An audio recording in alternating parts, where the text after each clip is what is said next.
Hello there, dreamers of Hogwarts. Tonight, we journey beyond the ticking clocks of the Muggle world into a realm of magic, mystery, and memories hidden in candlelit corridors. I'll be your guide through the enchanted halls of Hogwarts, where portraits whisper secrets, staircases shift with purpose, and even silence holds a bit of spellwork. So, tuck in, dim the lights, and let the soft swish of robes and the hum of spells lull you into rest. Don't forget to like, subscribe, and explore our full Harry Potter playlist for more sleepy tales from the wizarding world. And if there's a magical moment you'd love to hear next, drop it in the comments. Now, close your eyes, breathe deep, and drift into the world of Harry Potter, where dreams swirl like smoke from a wand.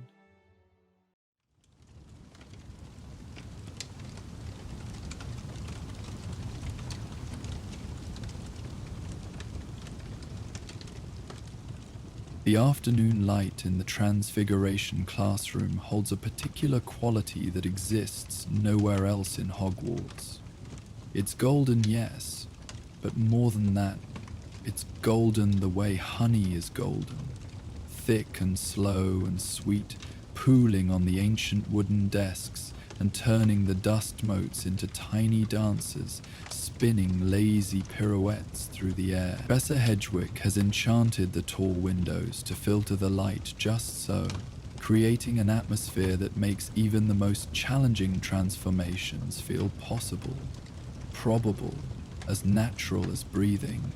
Today, the light seems especially kind as it falls across 36 teacups arranged in precise rows on the students' desks.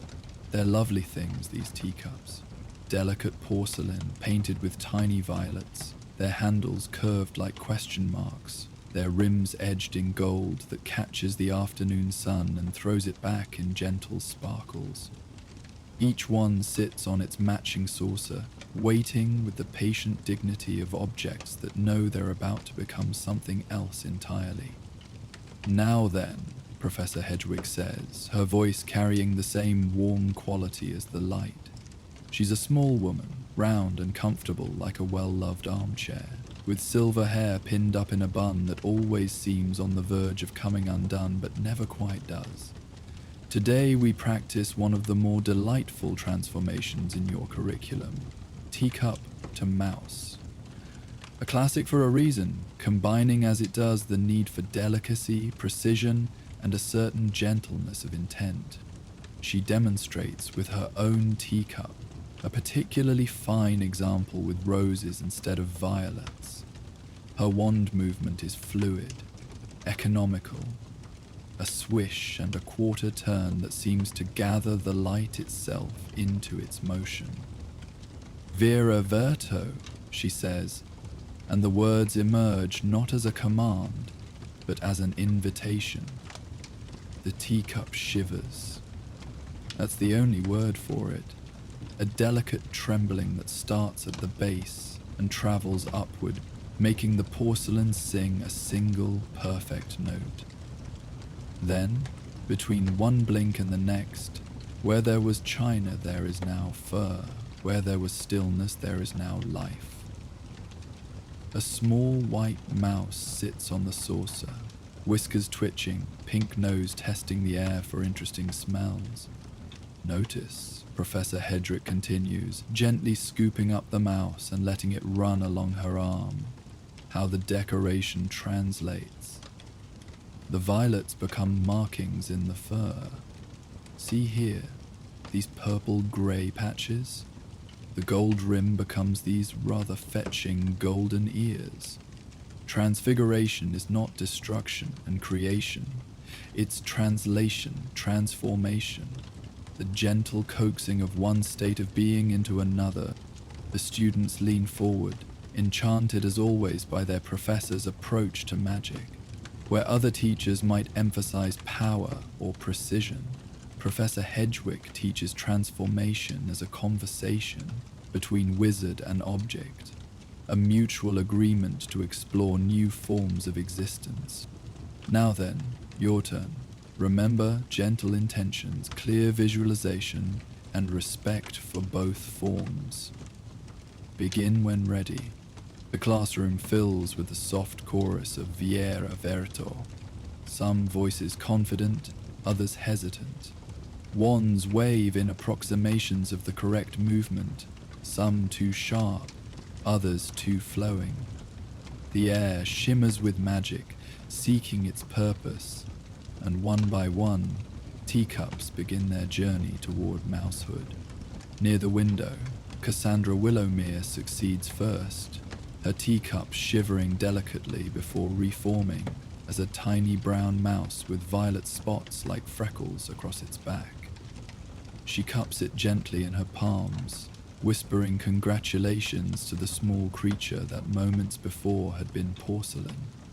At the back of the room, the Lovegood twins work in tandem, their matching teacups transforming in perfect synchronization, a pair of silver mice that immediately curl around each other, tails entwined. Professor Hedgewick moves between the desks like a kindly shepherd tending her flock, offering guidance here, encouragement there. Remember, Marcus, the wand movement is like conducting a lullaby, not commanding an army, she tells Marcus Brightwater, whose aggressive swish has left his teacup stuck halfway between states, fur on one side, porcelain on the other, looking rather put out about the whole situation. And Penelope, dear, you're thinking too hard. Transformation is as much about letting go as holding on. Allow the magic to flow through you, not from you. Penelope Clearwater takes a deep breath, relaxes her white-knuckled grip on her wand, and tries again. This time, her teacup shivers properly and becomes a sweet white mouse with the tiniest gold ears anyone has ever seen. At the third desk in the second row, Aara Moonwhisper watches her neighbors succeed with a mixture of admiration and her own quiet determination. She's not the best at transfiguration. That honor belongs to Marcus Brightwater 2 desks over, whose teacup has already become a rather splendid grey mouse with perfect violet markings. But she's not the worst either, occupying that comfortable middle ground where effort usually yields acceptable results. She studies her teacup with the focus she brings to all her magical work. It's a particularly pretty one, she thinks, with violets that seem almost to move in the shifting light. The handle has a tiny chip on the inside curve, so small you'd miss it unless you were really looking, but Aara always looks. She wonders if the chip will translate to the mouse, perhaps as a tiny gap in its fur, a distinguishing mark that speaks to its porcelain past. Vera Verto, she says, her voice soft but certain. Her wand movement feels right, not perfect perhaps, but right enough. She watches, holding her breath, as magic flows from her wand into the teacup. The teacup trembles, shivers, and then nothing. Well, not quite nothing. The teacup is definitely doing something, but that something is decidedly not becoming a mouse. Instead, it's begun to hum, a low, thrumming note that Aara feels in her chest more than hears with her ears. The porcelain glows faintly, pulsing in rhythm with the humming, and then, most peculiarly of all, the teacup begins to move. Not quickly, not dramatically, but with the slow, considering movement of something thinking very hard about where it wants to be. It rotates on its saucer, a quarter turn clockwise, then pauses.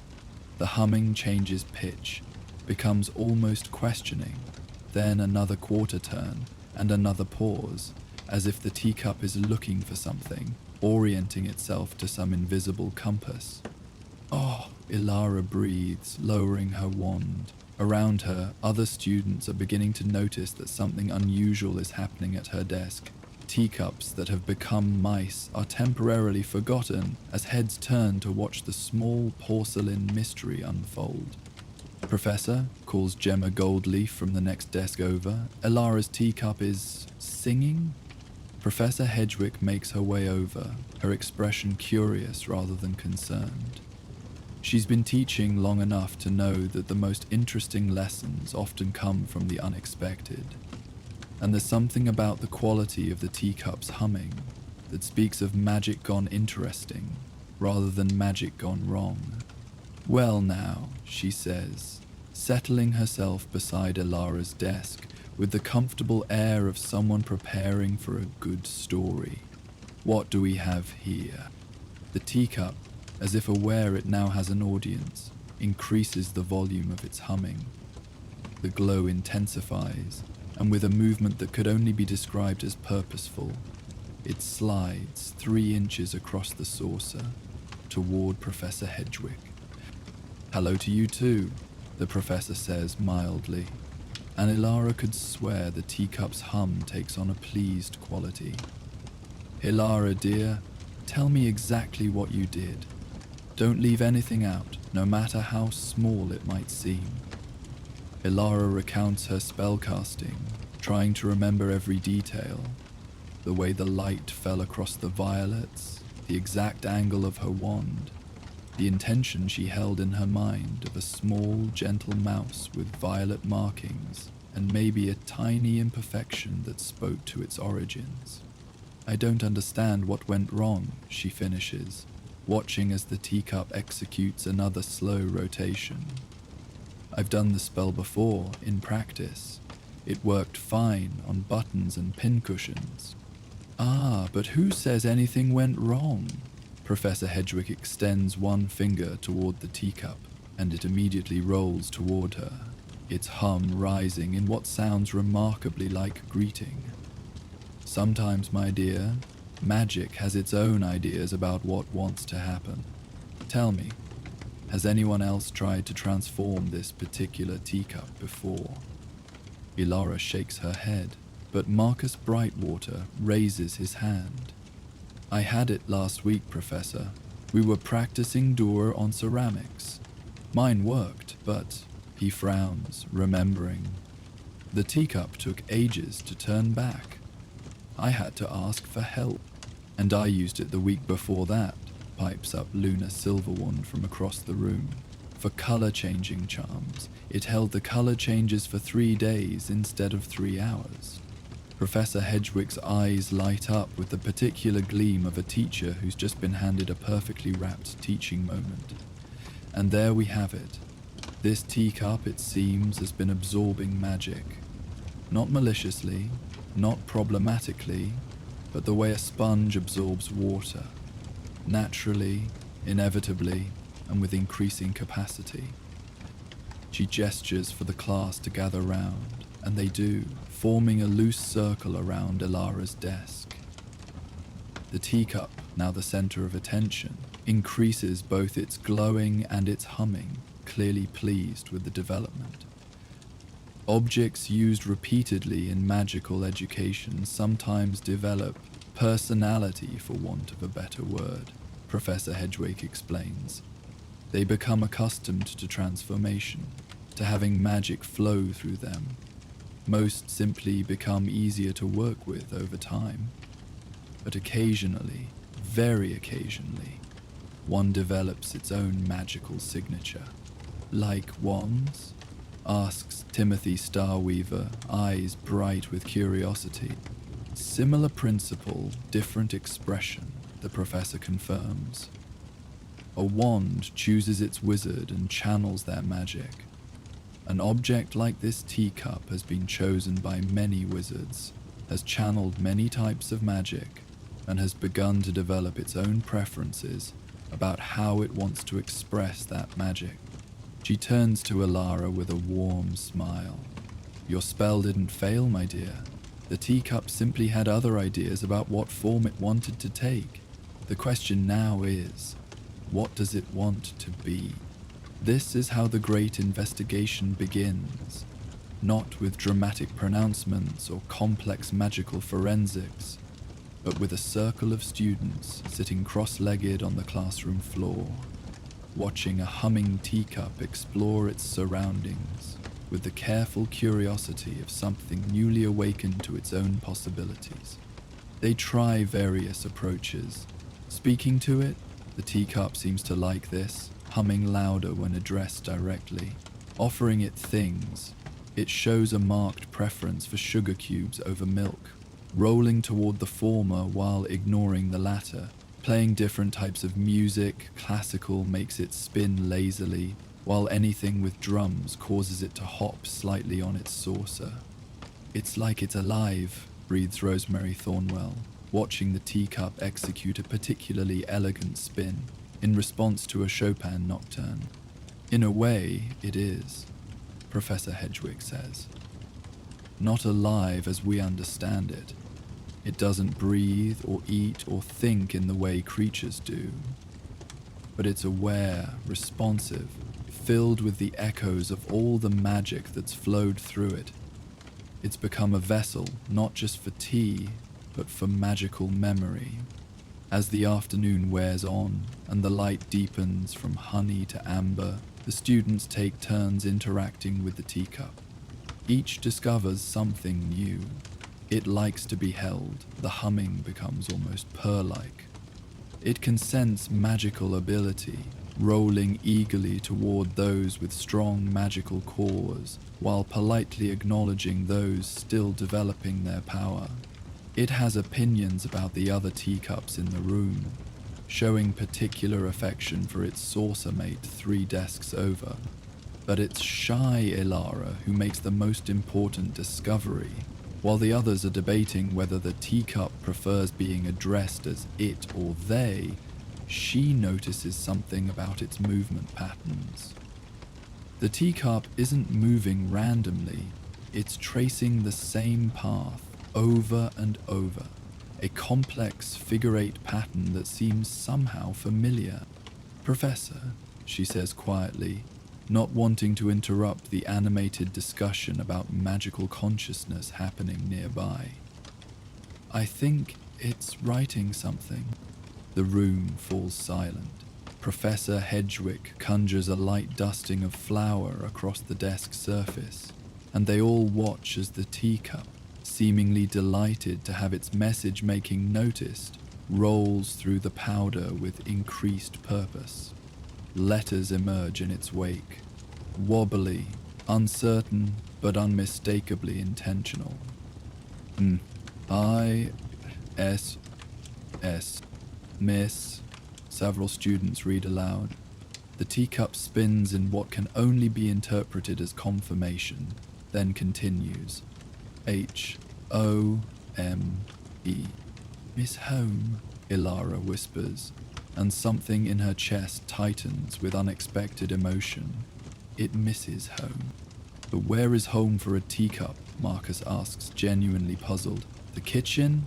The cupboard?" Professor Hedgewick is already moving, her wand tracing complex patterns in the air. "Memoriam revelio," she says softly, and the air around the teacup shimmers. Images form like smoke, ghostly, translucent, but visible enough to make out detail.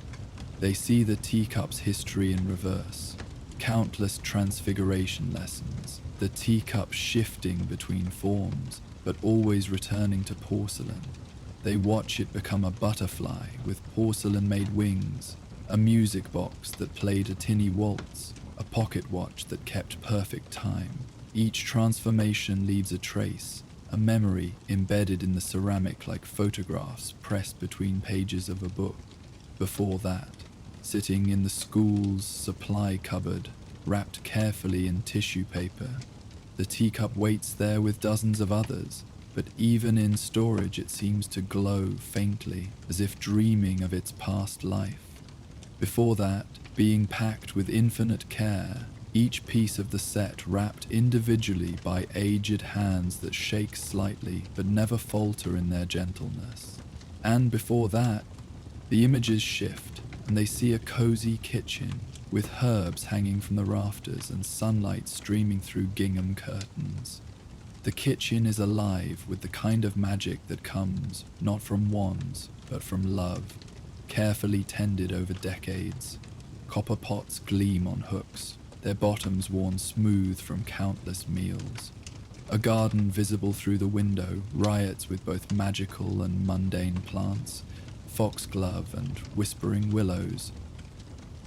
An elderly witch with kind eyes and flower-dusted hands places the teacup, part of a full set, carefully in a cupboard lined with similar pieces.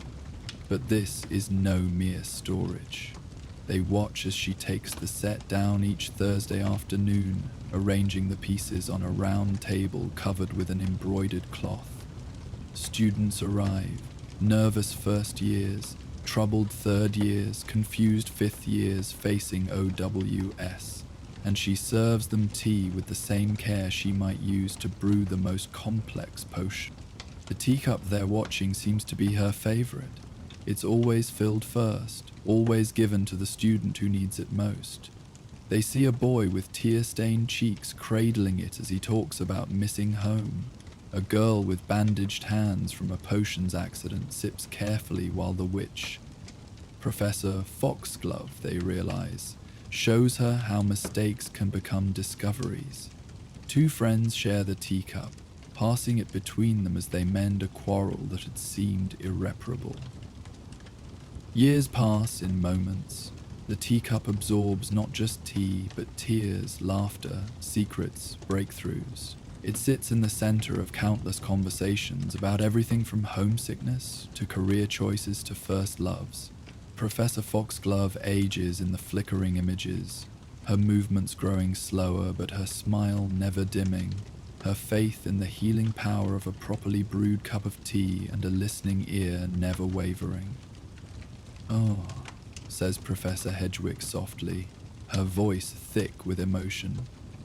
"Oh, my dear thing, you're not just any teaching teacup. You're from the Foxglove donation." She turns to the students, her eyes suspiciously bright. Matilda Foxglove was a herbology teacher here, 40 years ago.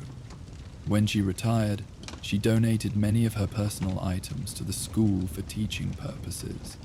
She was particularly fond of tea, held sessions with students every Thursday afternoon. These teacups, they were part of those sessions. Part of countless conversations, confidences shared, problems solved over steaming cups of chamomile and mint. The teacup's humming takes on a different quality now, not just pleasant, but tinged with something like longing. It rolls to the edge of the desk nearest the window, pressing against the lip as if it could somehow see beyond the castle walls to a cottage that might or might not still stand. "Can we..." Aara starts, then stops, unsure if what she wants to suggest is even possible. "Can we what, dear?" Professor Hedgewick encourages gently. "Can we help it remember? Not just miss home, but hold home inside somehow, so it's not so lonely?" The professor's face transforms with the kind of smile teachers save for moments when students surpass all expectations. Now that, Miss Moonwhisper, is exactly the right question. Class, gather round. We're going to learn a spell that's not in your textbooks. The kind of magic that comes not from power, but from kindness. What follows is unlike any lesson they've had before. Professor Hedgewick teaches them a modified memory charm, one that doesn't implant false memories, but rather strengthens existing ones, makes them more vivid, more present. It's delicate work, requiring not just correct wand movement, but genuine emotional investment. The spell, she explains, drawing the wand movement in the air where it leaves a faint golden trace, is called Memoriam Amplificare. It's not often taught because it requires something more precious than magical power. It requires empathy, genuine understanding, the willingness to share a piece of your own heart. She demonstrates the movement again, a gentle spiral that starts at the heart and extends outward, like releasing a bird from cupped hands. You must hold in your mind not just the memory you wish to strengthen, but the feeling of it. The warmth of belonging, the certainty of being loved, the quiet joy of a familiar place. These emotions become the bridge between your experience and the object's need. The students practice first without magic, just the movement, getting used to the flowing spiral that seems to pull something from their chests. Some find it easy. Luna, who has always been free with her emotions, creates graceful arcs that seem to leave the air warmer in their wake. Others struggle. Marcus, used to transfiguration as a precise science, has to learn to let his feelings guide his wand rather than his intellect. Magic responds to intention, she reminds them as they practice the movements, and intention is clearest when it comes from the heart. Think of your own homes, your own places of belonging, not just the physical spaces, but the moments that made them home. The smell of your mother's perfume when she tucked you in, the sound of rain on the roof during storms when you felt safest, the particular creak of the stair that meant someone you loved was coming to find you. As they practice, Professor Hedgewick shares her own memory to guide them.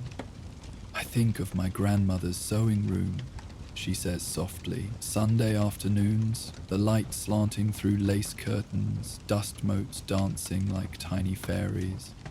The sound of her humming while she worked, always the same tune, an old Welsh lullaby.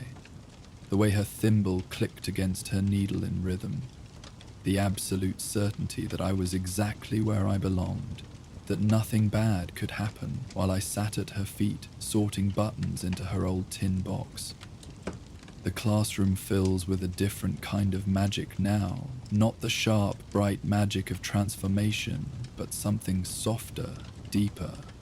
The very air seems to thicken with memory, with the accumulated weight of 17 different versions of home. One by one, the students cast the spell. Each adds something different. Marcus shares the memory of his grandmother's kitchen, always smelling of baking bread. Luna offers the feeling of her cat purring on her lap during storms. Timothy gives the sensation of his father's workshop, all wood shavings and patience. Aara goes last. She thinks of her own home, not the place, but the feeling, the absolute certainty of being wanted, being missed when gone, being celebrated when returned. She pours that feeling into her spell, watches it flow like liquid light into the porcelain. The teacup's humming crescendos fills the room with a sound like distant bells. The glow intensifies until they have to shield their eyes. When it fades, the teacup sits quietly on its saucer, looking exactly as it did before. Except now, when the light hits it just right, the painted violets seem to sway as if in a gentle breeze. The gold rim gleams not with simple reflection but with warmth, and the humming, when it comes, carries notes of contentment rather than longing. Home, Professor Hedgewick says softly, isn't always a place. Sometimes it's a feeling we carry with us, a collection of moments that make us who we are. You've given our friend here a portable home, one it can access whenever it needs. The teacup rolls once around its saucer, a victory lap perhaps, or maybe just stretching after an emotional afternoon. Then it settles in the exact center, humming so quietly now it's almost like a cat's purr, content and complete. But Professor, Gemma asks, what do we do with it now? We can't really continue using it for transformations if it has its own personality. No, Professor Hedgewick agrees. We can't. Which is why I think our friend here has earned retirement from active teaching duty. But retirement doesn't mean uselessness. She looks around the circle of students, her eyes twinkling. I think we need a class mascot, don't you? Someone to remind us that magic isn't just about changing things, it's about understanding them, respecting them, celebrating what makes them unique. The unanimous agreement is immediate and enthusiastic, but it's Aara who asks the important question. What should we call it? They debate this for the remaining class time.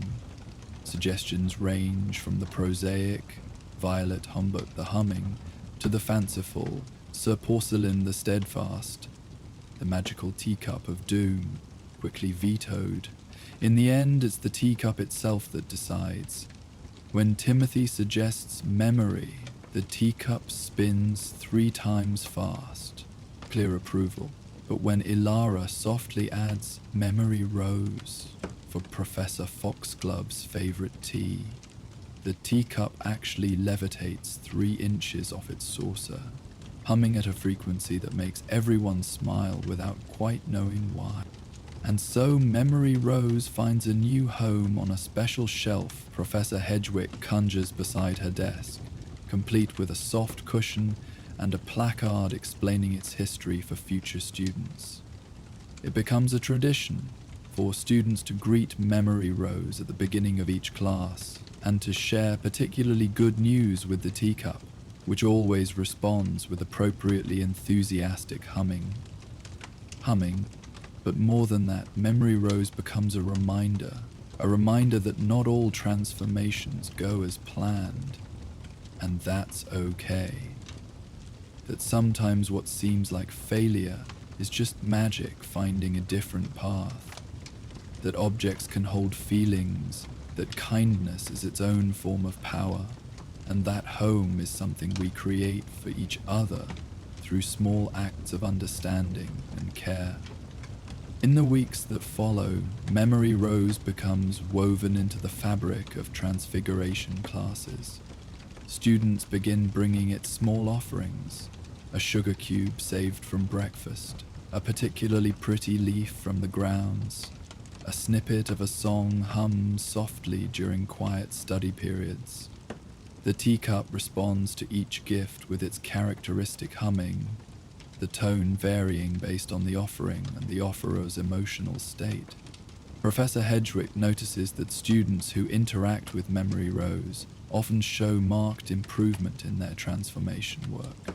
It's as if the teacup teaches them something essential about the nature of change, that it cannot be forced, only invited, that the most profound transformations often preserve rather than destroy the essence of what was. One particularly memorable afternoon, a first-year student named Adelaide Silverbrook arrives at class in tears. She's been struggling with homesickness, and her magical work has suffered for it. Her attempts at even simple transformations fizzle or go wildly askew. She sits at her desk, shoulders shaking, trying to hide her tears behind her textbook. Memory Rose begins to hum. It's different from its usual content. This is a calling song, insistent and gentle. The teacup actually rocks on its shelf, creating a soft chiming against the wood. Professor Hedgewick, understanding immediately, carefully lifts Memory Rose and places it on Adelaide's desk. The teacup rolls immediately to the girl, pressing gently against her hand. Its humming changes again, becoming something like a lullaby, and the painted violets on its surface seem to glow with soft purple light. Adelaide looks up, tears still streaming, and watches in wonder as the teacup begins to project the faintest images. Not its own memories this time, but somehow reflecting hers. Ghostly visions of a cozy bedroom with star-patterned curtains, a cat sleeping in a pool of sunlight, a woman's hands braiding Adelaide's hair. All the small moments that make up home. The other students watch in respectful silence as Adelaide cups the teacup in her hands and whispers, "Thank you," through her tears. From that day forward, Adelaide's magic improves dramatically. But more importantly, she's learned what Memory Rose has to teach. that homesickness isn't weakness, that missing what we love is part of loving it, and that we can carry home with us in our hearts, even when we're far away. The shy student Aara, who worried she'd miscast her spell, becomes known as the girl who listened when a teacup tried to tell its story. She develops a particular gift for hearing what objects need to say, for understanding the magic that accumulates in things through use and time and love. Her fellow students begin bringing her objects that behave strangely, a quill that only writes in questions, a mirror that reflects yesterday instead of today, a scarf that always smells like the wearer's happiest memory. Each object Aara discovers has its own story, its own accumulated magic, its own needs. She helps a self-stirring spoon remember the recipe it's been trying to recreate for 30 years.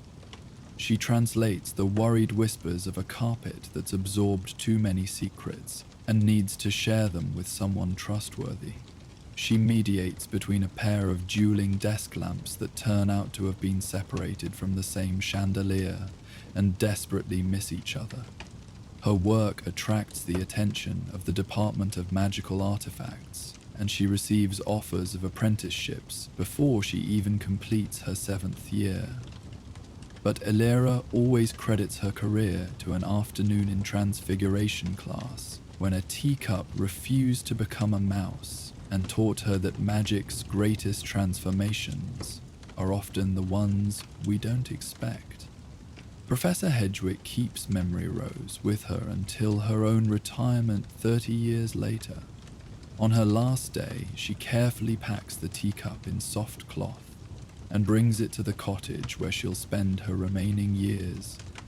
A cottage that, by beautiful coincidence, sits just down the lane from where Matilda Foxglove once lived. Memory Rose hums with particular joy when it senses the familiar magical resonance of the area, like recognizing the scent of a childhood friend after decades apart.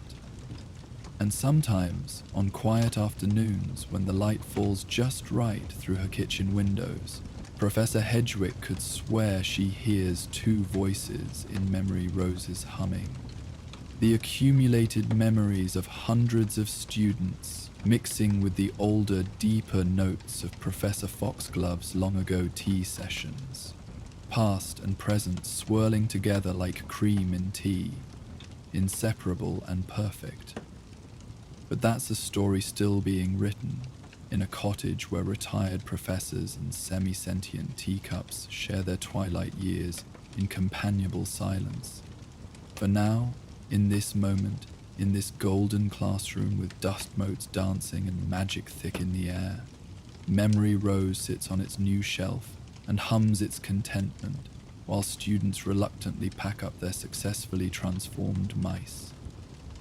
Remember, Professor Hedgewick says as they prepare to leave, magic is a conversation, not a command. Listen as much as you speak. Observe as much as you act. You never know what stories are waiting to be heard. As the students file out, chattering excitedly about the day's unusual lesson, Aara lingers. She approaches Memory Rose one more time, placing her hand gently near but not quite touching the warm porcelain. "Thank you," she whispers, "for teaching me to listen."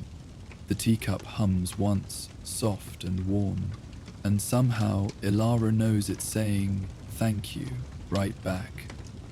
For hearing, for understanding, for helping it find home in a new way. She leaves the classroom with a smile, already looking forward to tomorrow's lesson.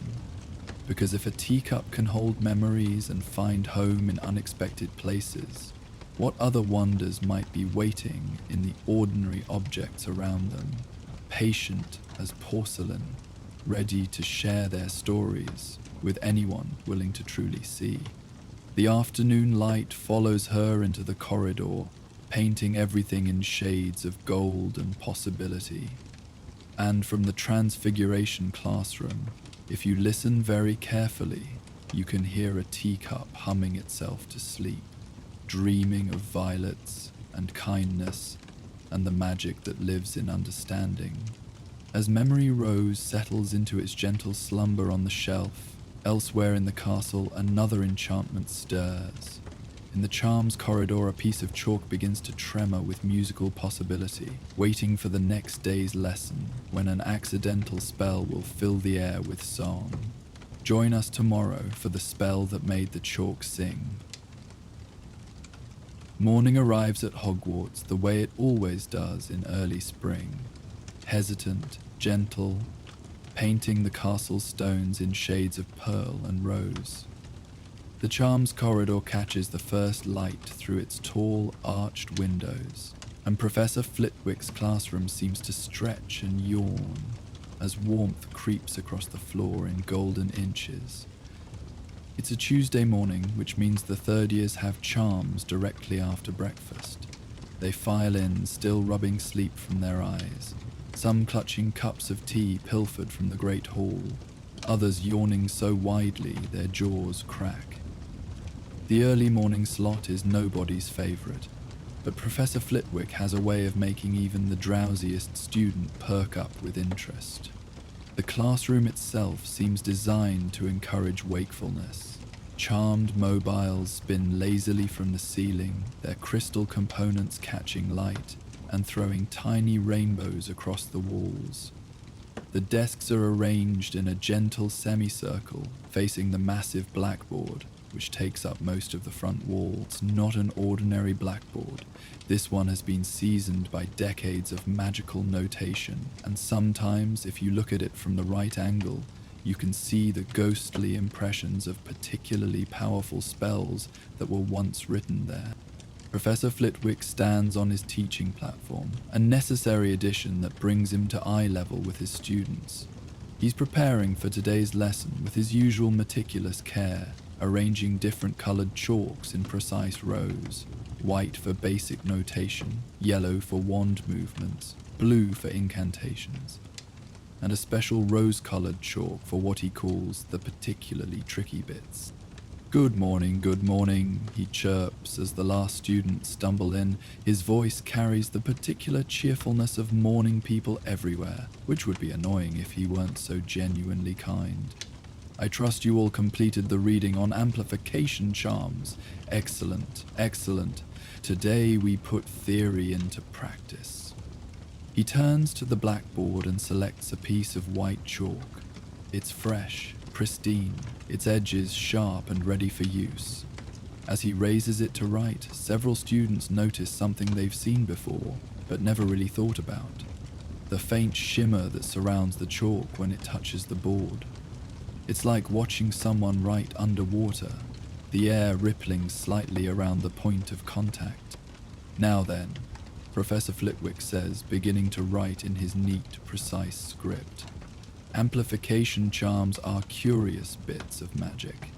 Unlike sonorous, which simply makes things louder, a true amplification charm enhances the essential nature of whatever it touches. A whisper doesn't just become a shout. It becomes the most whispery whisper you've ever heard, if you take my meaning. He diagrams the wand movement on the board. A graceful figure 8 followed by a sharp upward flick. The chalk moves smoothly, leaving crisp white lines that seem to glow slightly in the morning light. Behind him, the students settle into the familiar rhythm of note-taking. Quills scratch against parchment, occasionally punctuated by the soft pop of an ink bottle being uncorked. Meredith Brightwater, a Ravenclaw with an unfortunate tendency toward perfectionism, carefully copies every stroke. Beside her, Leo Lovegood, cousin to the infamous Luna, doodles tiny musical notes in the margins of his parchment, only half paying attention. It's Seraphina Songweaver who will change everything, though she doesn't know it yet. She sits in the second row, fighting a losing battle against drowsiness. She'd been up late practicing for the frog choir auditions, and her voice is slightly hoarse from overuse. Her wand, cherry wood with a phoenix feather core, rests beside her inkwell, and she absently fidgets with it while trying to focus on Professor Flitwick's explanation. The incantation, the professor continues, adding blue chalk notations beneath his diagram, is ampificus. Note the emphasis on the second syllable, am plus if, isk, not amp, ipli, f-i-sk. The distinction is crucial. I once knew a wizard who mispronounced it and accidentally amplified his own nose. Took weeks to sort that out. A ripple of giggles runs through the class, successfully waking several of the drowsier students. Professor Flitwick beams. He's learned that a well-timed anecdote is worth a dozen wake-up charms. Now then, let's see the wand movement all together. Remember, figure 8, then flick, like you're conducting a very small orchestra. The students raise their wands in unison, practicing the movement without magic. Seraphina follows along, but her sleep-deprived brain is playing tricks on her. The figure 8 feels more like an infinity symbol, and the flick seems to want to become a flourish. Her cherry wand hums slightly, as it always does when she's not quite in sync with it. Excellent, excellent, Professor Flitwick encourages. Now, let's try with the incantation. We'll practice on these feathers first. He waves his wand, and white feathers appear on each desk, aiming to amplify their essential featherness. They should become softer, lighter, more feathery. Seraphina picks up her feather, examines it with the kind of intense focus that comes from trying very hard not to fall asleep. It's a perfectly ordinary feather, probably from one of the school owls. She can see every barb and barbule, the way they hook together to create the smooth surface. What would it mean, she wonders vaguely, to make something more essentially itself? On 3, Professor Flitwick says, 1, 2, amplificus, the class chants together. Or rather, most of the class chants together. Seraphina, in her drowsy state, starts a beat late and rushes to catch up. Her pronunciation comes out somewhere between the correct amplificus and something that sounds more like amplificantus. The extra syllable shouldn't matter, should just make the spell fail, but combined with her unusual wand movement and the desperation of trying to catch up, something unexpected happens. The spell shoots from her wand, not as the usual invisible force, but as a visible ribbon of pearl-colored light. It misses the feather entirely. Sailing over Professor Flitwick's head, he ducks instinctively, years of teaching having given him excellent reflexes, and strikes the piece of blue chalk he'd just set down on the board's ledge. For a moment, nothing happens. The class holds its breath, waiting for the inevitable minor disaster, chalk dust, explosion perhaps, or the chalk transforming into something unpleasant. Seraphina's face burns crimson as she realizes everyone is staring at her. Then the chalk begins to sing. It's not a loud sound at first, more like humming really, a soft, wordless melody that seems to come from the chalk itself, as if the stick of compressed minerals has suddenly remembered it was once part of an ancient seabed where whales sang to each other across impossible distances. The tune is simple but haunting, in a minor key that makes everyone think of rain on windows and distant trains. Professor Flitwick's eyes go wide, but not with alarm. Instead, his expression is one of delighted fascination. "Oh my," he breathes. "Oh my goodness. Class, remain calm, please. Nobody move. Seraphina, do you remember exactly what you did?" I'm sorry, Prof, Seraphia stammers. I mispronounced the spell and my wand movement was all wrong and... Sorry? Professor Flitwick interrupts, actually bouncing on his toes with excitement. My dear girl, you've just performed accidental magic of the most intriguing variety. Listen to that pitch, that tonal quality. You've somehow amplified not just the chalk, but its potential for sound. The chalk continues its song, and now they notice it's moving slightly, rolling back and forth on the ledge, in rhythm with its own melody. The blue color seems more vivid than before, pulsing gently, like a visual heartbeat. Should we stop it? Asks Marcus Sterling, a Hufflepuff who tends to worry about rules and regulations. Stop it? Absolutely not. Professor Flitwick conjures a cushion beneath the chalk in case it rolls off the ledge. This is precisely the kind of happy accident that leads to magical innovation. Quick, everyone take notes. Observe everything. The sound, the movement, the color changes. The class erupts into activity, quills flying across parchment as they document the singing chalk. But even as they write, the chalk's song begins to affect them. Shoulders relax, breathing deepens. The frantic energy of note-taking settles into something more rhythmic, more peaceful. Leo Lovegood is the first to start humming along. He doesn't seem to realize he's doing it at first, the sound emerging as naturally as breathing. The chalk's melody is simple enough to follow, 5 notes that repeat in a pattern that feels both ancient and familiar. Soon, Meredith joins in, harmonizing in thirds with her clear soprano. Fascinating, Professor Flitwick murmurs, making his own notes with rapid movements. The chalk isn't just singing, it's inviting participation, it's creating a magical resonance field. Can you feel it? They can. The air in the classroom has changed, become thicker, warmer, more welcoming. The morning drowsiness that plagued them moments ago has transformed into something different. Not wakefulness exactly, but a kind of peaceful alertness.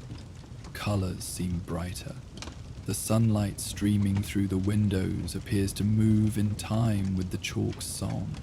Seraphina, mortified by her mistake just moments ago, finds herself relaxing despite herself. The chalk doesn't sound accusatory or mocking. If anything, its song seems grateful, as if it had been waiting years for someone to accidentally give it a voice. Professor, says Lily Moon, a Gryffindor with an unusual talent for magical theory, I think the other chalks are responding. She's right. The neat row of coloured chalks on the board's ledge have begun to vibrate, creating tiny clicking sounds as they shift against each other. The white chalk hums at a different pitch than the blue, the yellow higher still, the rose-coloured chalk producing a deep, thrumming bass note that they feel in their chests. Harmonic resonance, Professor Flitwick exclaims, clapping his hands with glee. They're finding their voices, each one attuned to a different frequency. This is extraordinary. Without warning, the yellow chalk rolls forward and drops onto the cushion beside the blue. Instead of falling silent, it joins the song, its bright soprano weaving around the blue chalk's melody like a golden thread. The two chalks roll in slow circles around each other, their combined voices creating harmonies that make several students sigh with involuntary pleasure. It's like they're dancing, whispers Clara Clearwater, and indeed, the chalk's movements have taken on a deliberate choreographed quality. They spiral around each other, occasionally touching with tiny clicks that add percussion to their song. Professor Flitwick raises his wand, not to stop the phenomenon, but to enhance their ability to observe it. Revelio harmonicus, he casts, and suddenly they can see the sound itself. Ribbons of coloured light flowing from each chalk, interweaving in complex patterns. that remind some students of Celtic knots, others of the aurora borealis. Music made visible, Leo breathes, reaching out as if to touch the ribbons of light. They pass through his hand, leaving a tingling sensation and the faint smell of summer rain. The white chalk joins next, adding a pure crystalline note that makes the harmonies even richer. Then the rose-colored chalk, its deep tones grounding the entire composition. Soon, every piece of chalk on the ledge is participating, creating a choir of mineral voices that fills the classroom with sound and light. But it's when Professor Flitwick picks up a fresh piece of chalk and begins to write that things become truly magical. The moment the chalk touches the board, his writing takes on a musical quality. Each letter appears with a soft chime, the pitch determined by the height of the letter on the board. Words become melodies. Sentences turn into songs. "This is incredible," he says, and his written words play back his speech in musical form. The chalk isn't just singing, it's transforming communication into music. Every lesson could be a concert. The students watch in amazement as their professor writes out a simple charm formula. What would normally be dry notation becomes a lilting melody, the mathematical precision of the formula translating into musical intervals that somehow make the magic easier to understand. "May I try, Professor?" Serafina asks, feeling responsible for the phenomenon and wanting to explore it further. Of course. He hands her a piece of the singing chalk, a green one that hasn't yet joined the chorus. The moment Serafina touches it, the chalk warms in her hand. Its song emerges immediately, a middle tone that complements her own speaking voice. When she writes her name on the board, each letter appears with a sound that makes her smile. Serafina Songweaver becomes a melody that somehow captures something essential about her, all ascending notes and gentle rhythms. "Write how you feel," Professor Flitwick suggests. Serafina thinks for a moment, then writes, "I was tired, but now I'm awake in a different way." The sentence plays back as a musical phrase that starts low and drowsy, then lifts and brightens, ending on a note of wonder. Several students nod. The music has captured the feeling perfectly. Soon everyone wants to try. They take turns with the singing chalks, writing their names, their feelings, their favorite spells. Each person's writing produces different music, as unique as their handwriting. Marcus's careful block letters create steady, marching rhythms. Lily's flowing script becomes elaborate melodies with grace notes and trills. Leo, inevitably, writes a joke that plays back as a musical laugh, complete with rim shots. "This changes everything," Meredith says, her perfectionist nature transformed into excitement. "Imagine studying like this? History of magic would never be boring if the notes were singing. Arithmancy formulas would make so much more sense as music. You could hear when an equation was unbalanced." Professor Flitwick is already thinking along similar lines. The educational applications are staggering. Music is a universal language, processed by different parts of the brain than speech. Students who struggle with traditional notation might excel with musical instruction. And the emotional component. Did you notice how the chalk song affected our mood? Imagine anxiety-reducing melodies during exams, or energizing rhythms for difficult afternoon classes. As if responding to his enthusiasm, the chalk's chorus swells, becoming more complex and beautiful. The visible sound ribbons weave patterns of increasing intricacy, creating three-dimensional mandalas of light that rotate slowly in the air. Some students reach out to touch them, laughing as the light passes through their fingers, leaving traces of sensation, warmth, coolness, tingles, the feeling of silk or velvet or morning mist. Professor, Clara asks, how long will it last, the singing, I mean? It's a good question, Professor Flitwick considers, waving his wand in a diagnostic pattern. Hard to say. The magic seems stable. Seraphina's accidental spell created a permanent change in the chalk's fundamental nature.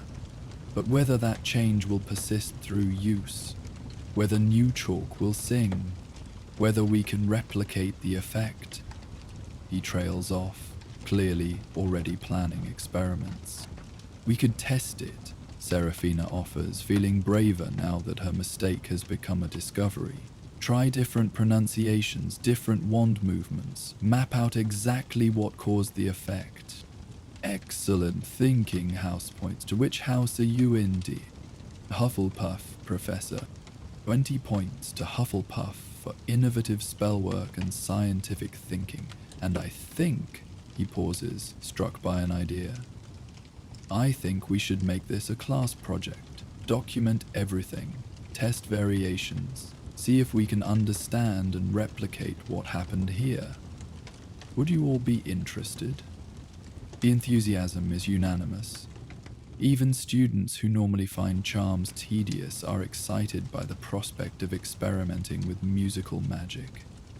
They spend the rest of the class period planning their research, dividing into groups to test different variables.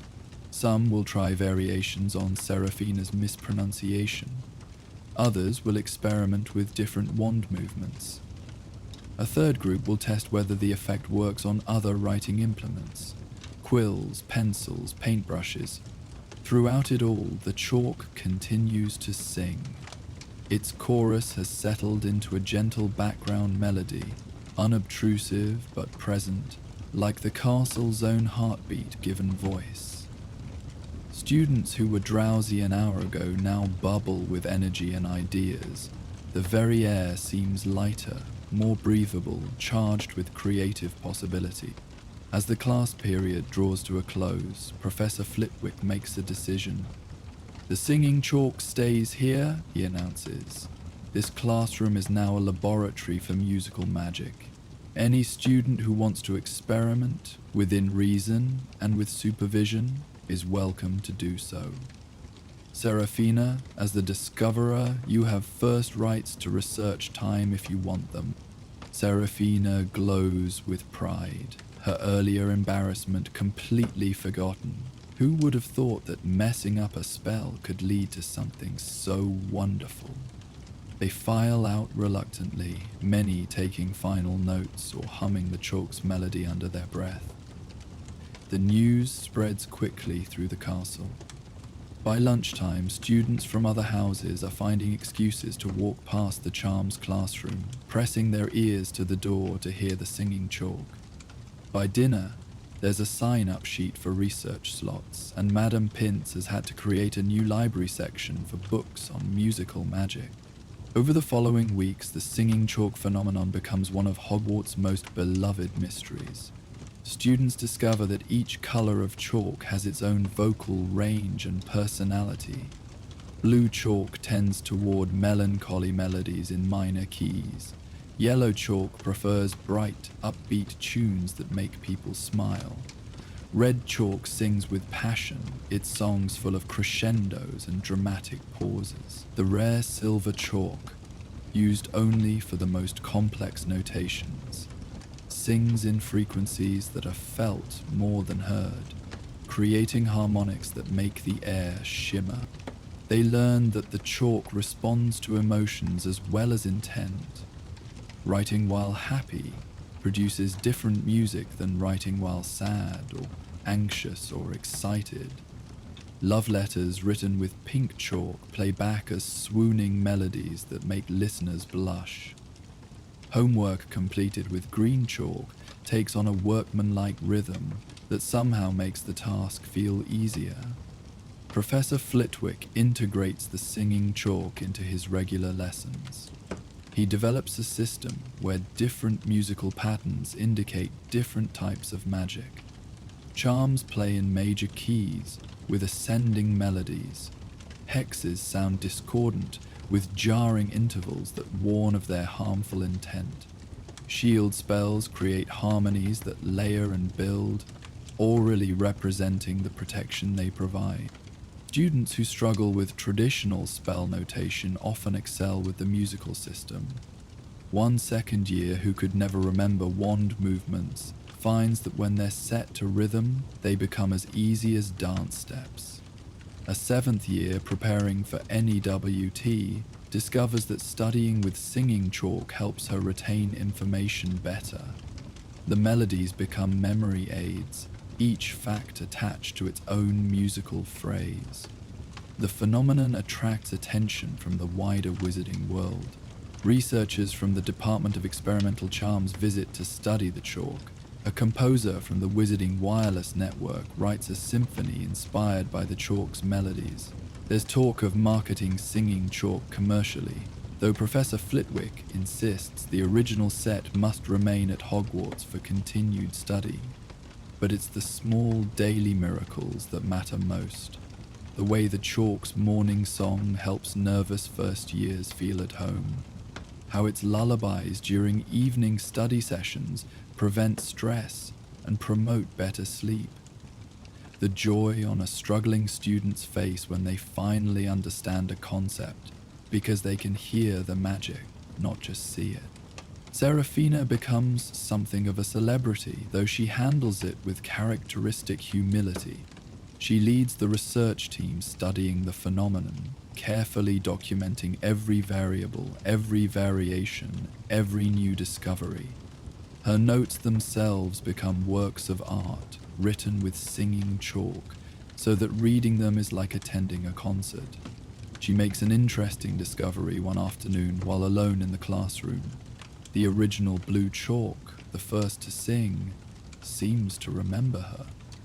When she picks it up, it hums a variation of the melody it sang that first day, but personalized somehow, adapted to her magical signature. She tries an experiment, writing, "Thank you for teaching me that mistakes can be gifts."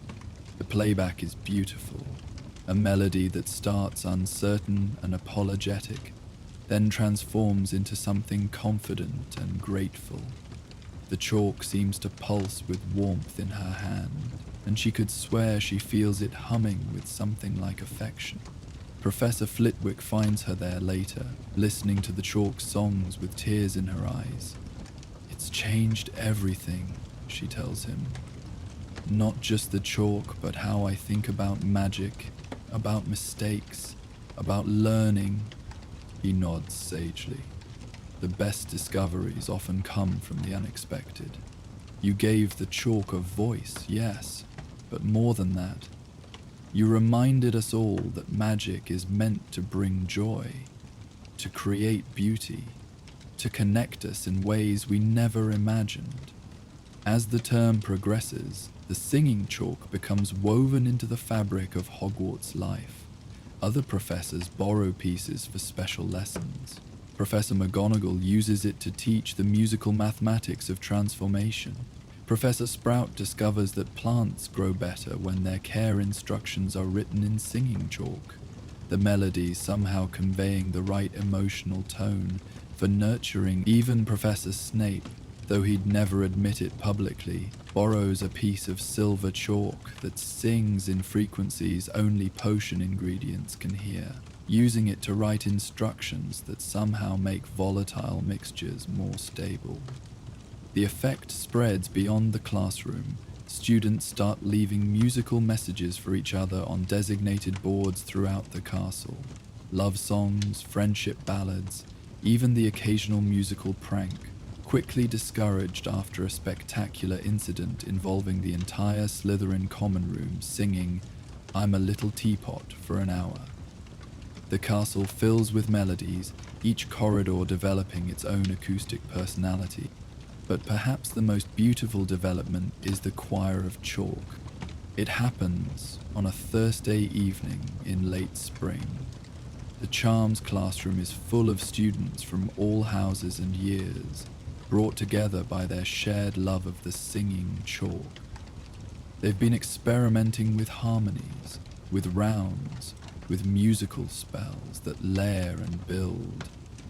Someone suggests trying to get all the chalk singing together, not just their individual songs, but a unified piece. It takes hours of trial and error. Each chalk wants to sing its own melody, and coordinating them seems impossible. But then Leo has an idea. What if we don't try to control them? What if we just invite them to sing together and see what happens? It's so simple, it might just work. They arrange every piece of singing chalk in the classroom, dozens of them by now, as the effect has spread to new chalk exposed to the originals, in a large circle on the floor. Students sit around the outside, wands raised but not casting, simply holding space for whatever wants to happen. Serafina, as the original discoverer, speaks the invitation. We ask you to sing together if you'd like, to share your voices in whatever way feels right. For a moment, nothing happens. Then the original blue chalk begins its familiar melody. One by one, the others join, but instead of cacophony, they create something extraordinary. Each chalk finds its place in an enormous, ever-shifting composition. Melodies weave in and out, harmonies build and dissolve, rhythms pulse and fade. It's like listening to the castle itself singing. Ancient and young, playful and profound, a musical expression of centuries of magic and learning and love. The visible sound ribbons create a dome of light above them, a cathedral of color and music that takes their breath away. Some students cry, others laugh with pure joy. A few simply close their eyes and let the music wash through them, feeling it in their bones, their hearts, their magic. The concert lasts exactly 1 hour, ending as naturally as it began. The chalks fall silent one by one, until only the original blue remains, humming its simple melody like a lullaby. Then it too goes quiet, leaving them in a silence that feels full rather than empty. Nobody speaks for a long time. What is there to say after experiencing something like that? They sit in the afterglow of the music, feeling changed in ways they can't quite articulate. Finally, Professor Flitwick breaks the silence. That, he says softly, is why we study magic. Not for power or prestige, but for moments like this. Moments when the universe shares its song with us. They disperse slowly, reluctantly, each taking with them the memory of the chalk choir. Some will go on to become musicians, inspired by this evening to explore the intersection of magic and music. Others will become teachers, determined to share the joy of discovery with future generations. All will remember the night the chalk sang in harmony, and how it made them feel part of something larger than themselves. Serafina is the last to leave, carefully placing the original blue chalk back on its special cushion. "Thank you," she whispers to it, "for everything." The chalk hums once, softly, a sleepy, contented sound. Then it settles into silence, resting after its performance. She walks back to her common room. Serafina reflects on how a mispronounced spell changed her life. She'd learned that perfection isn't the goal, discovery is. That mistakes aren't failures, they're invitations to explore. That magic at its best is about connection and beauty and joy. The castle seems to hum around her as she walks, every stone holding the memory of music.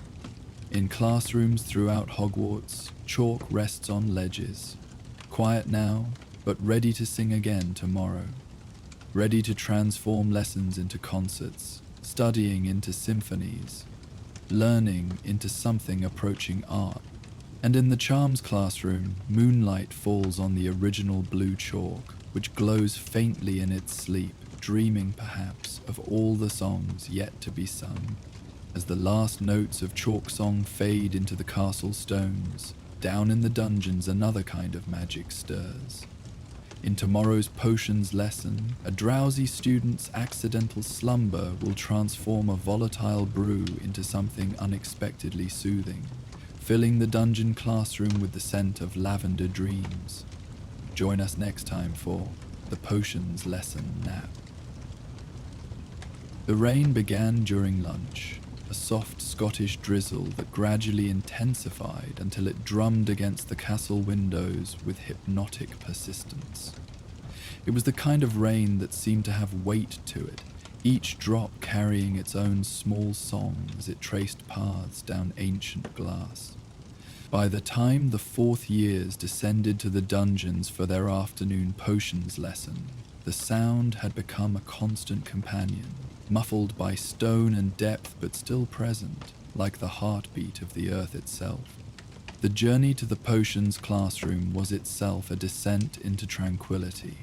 From the noisy chaos of the great hall, down the grand staircase where portraits dozed in their frames, through corridors that grew progressively quieter and cooler. By the time students reached the dungeon level, the castle above felt like a distant memory, and the stone passages welcomed them into a different kind of time. Older, slower, measured not in minutes, but in the patient drip of water through limestone. The potions classroom existed in perpetual twilight, its underground location meaning natural light never touched these stones. The walls were carved from a single piece of bedrock, worn smooth by centuries of students' touches and the occasional explosive mishap. Moisture beaded on the stones like perspiration, giving everything a subtle gleam that caught and held the artificial light. Professor Blackthorne had enchanted glass orbs to float near the ceiling, casting a gentle amber glow that made everything look as though viewed through honey. The light was intentionally dim, bright enough to read instructions and observe color changes, but soft enough that volatile ingredients remained stable. He'd learned through experience that harsh lighting could disturb delicate brewing processes, causing potions to curdle or separate at crucial moments. Today, the combination of rain sound and amber light created an atmosphere thick with drowsiness.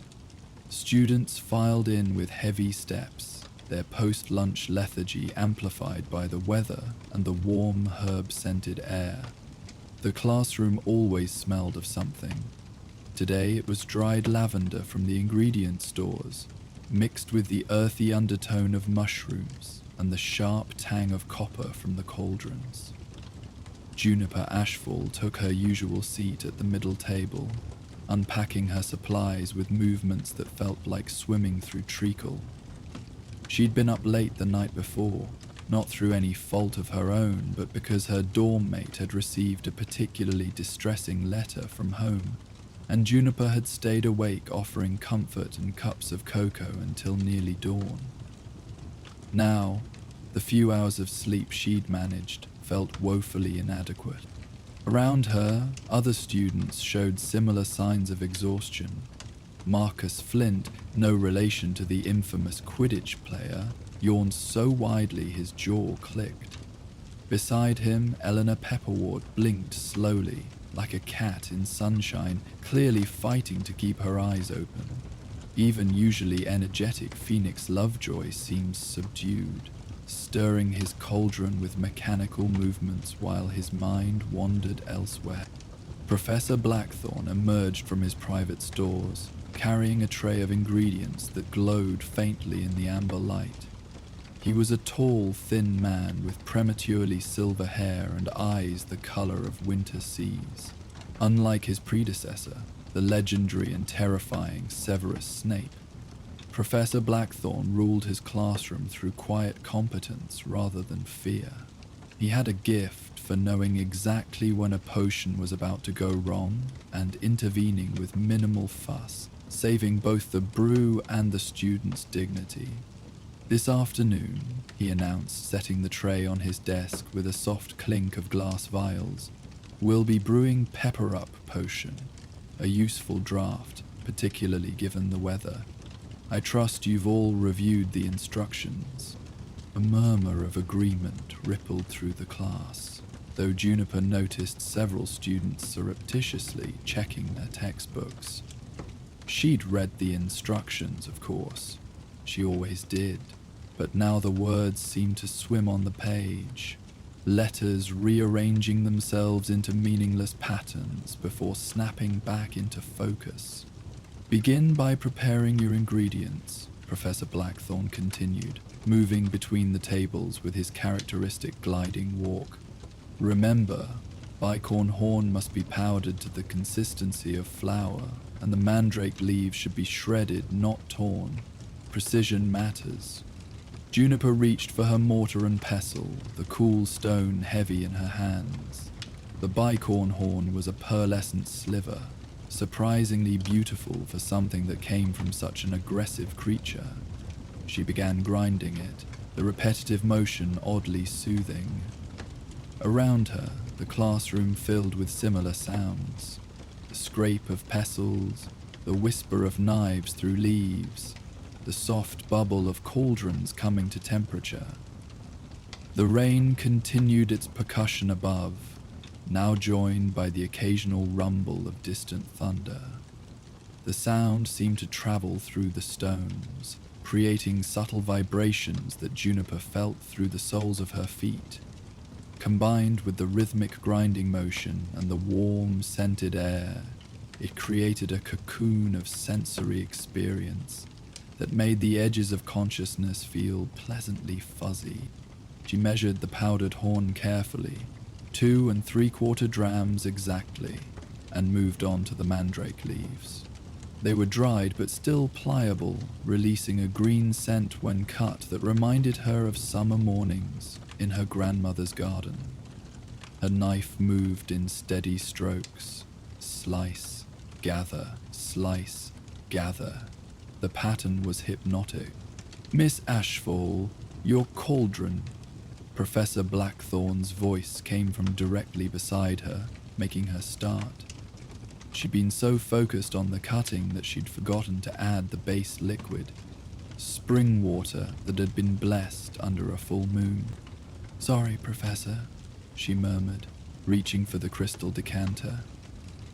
The water poured like liquid starlight, clarifying as it hit the heated cauldron and releasing a faint steam that smelled of rain on stones. "No harm done," he said quietly, already moving to the next table where Phoenix had added ingredients in the wrong order and was watching with fascination as his potion turned a shade of purple, definitely not mentioned in the instructions. Juniper returned to her brewing, trying to focus through the growing weight of exhaustion. She added the bicorn horn powder in a clockwise spiral, watching it dissolve instantly, turning the water a faint silver. Next came the mandrake leaves, which she scattered one at a time, each one creating tiny ripples that caught the amber light.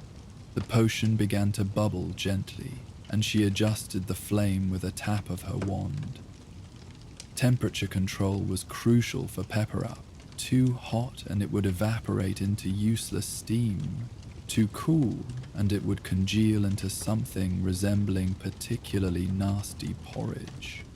She reached for the next ingredient, powdered moonstone. And that's when it happened. Her hand knocked against the jar of dried chamomile flowers sitting at the edge of her workspace. The jar tipped, spilling its contents directly into her cauldron before she could stop it. "No," she breathed, watching in horror as the pale yellow flowers swirled into her potion. Chamomile wasn't part of Pepper Up potion. It was used in sleeping drafts, calming drafts, anxiety remedies, practically the opposite of what she was trying to brew.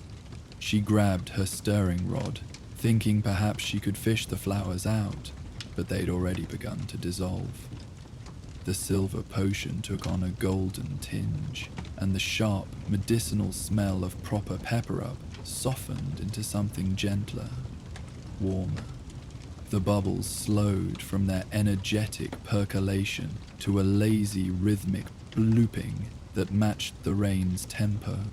Juniper waited for the disaster, the explosion, the noxious fumes, the transformation into useless sludge that usually accompanied potion mistakes. But nothing happened. The potion continued its gentle bubbling, now releasing a steam that smelled of summer afternoons and her grandmother's lavender garden, and the particular comfort of tea drunk while wrapped in a warm blanket. She should call Professor Blackthorn. She should admit her mistake and start over. But the steam was so wonderfully soothing, and her eyelids felt so heavy, and the rain created such a perfect lullaby. Juniper's head nodded forward. She caught herself, jerking upright, but the motion felt like moving through honey. The steam from her cauldron had thickened, rising in lazy spirals that seemed to dance in the amber light. Each breath brought more of that wonderful scent. Lavender and chamomile, and something else. Something that reminded her of the feeling just before sleep, when the world goes soft around the edges.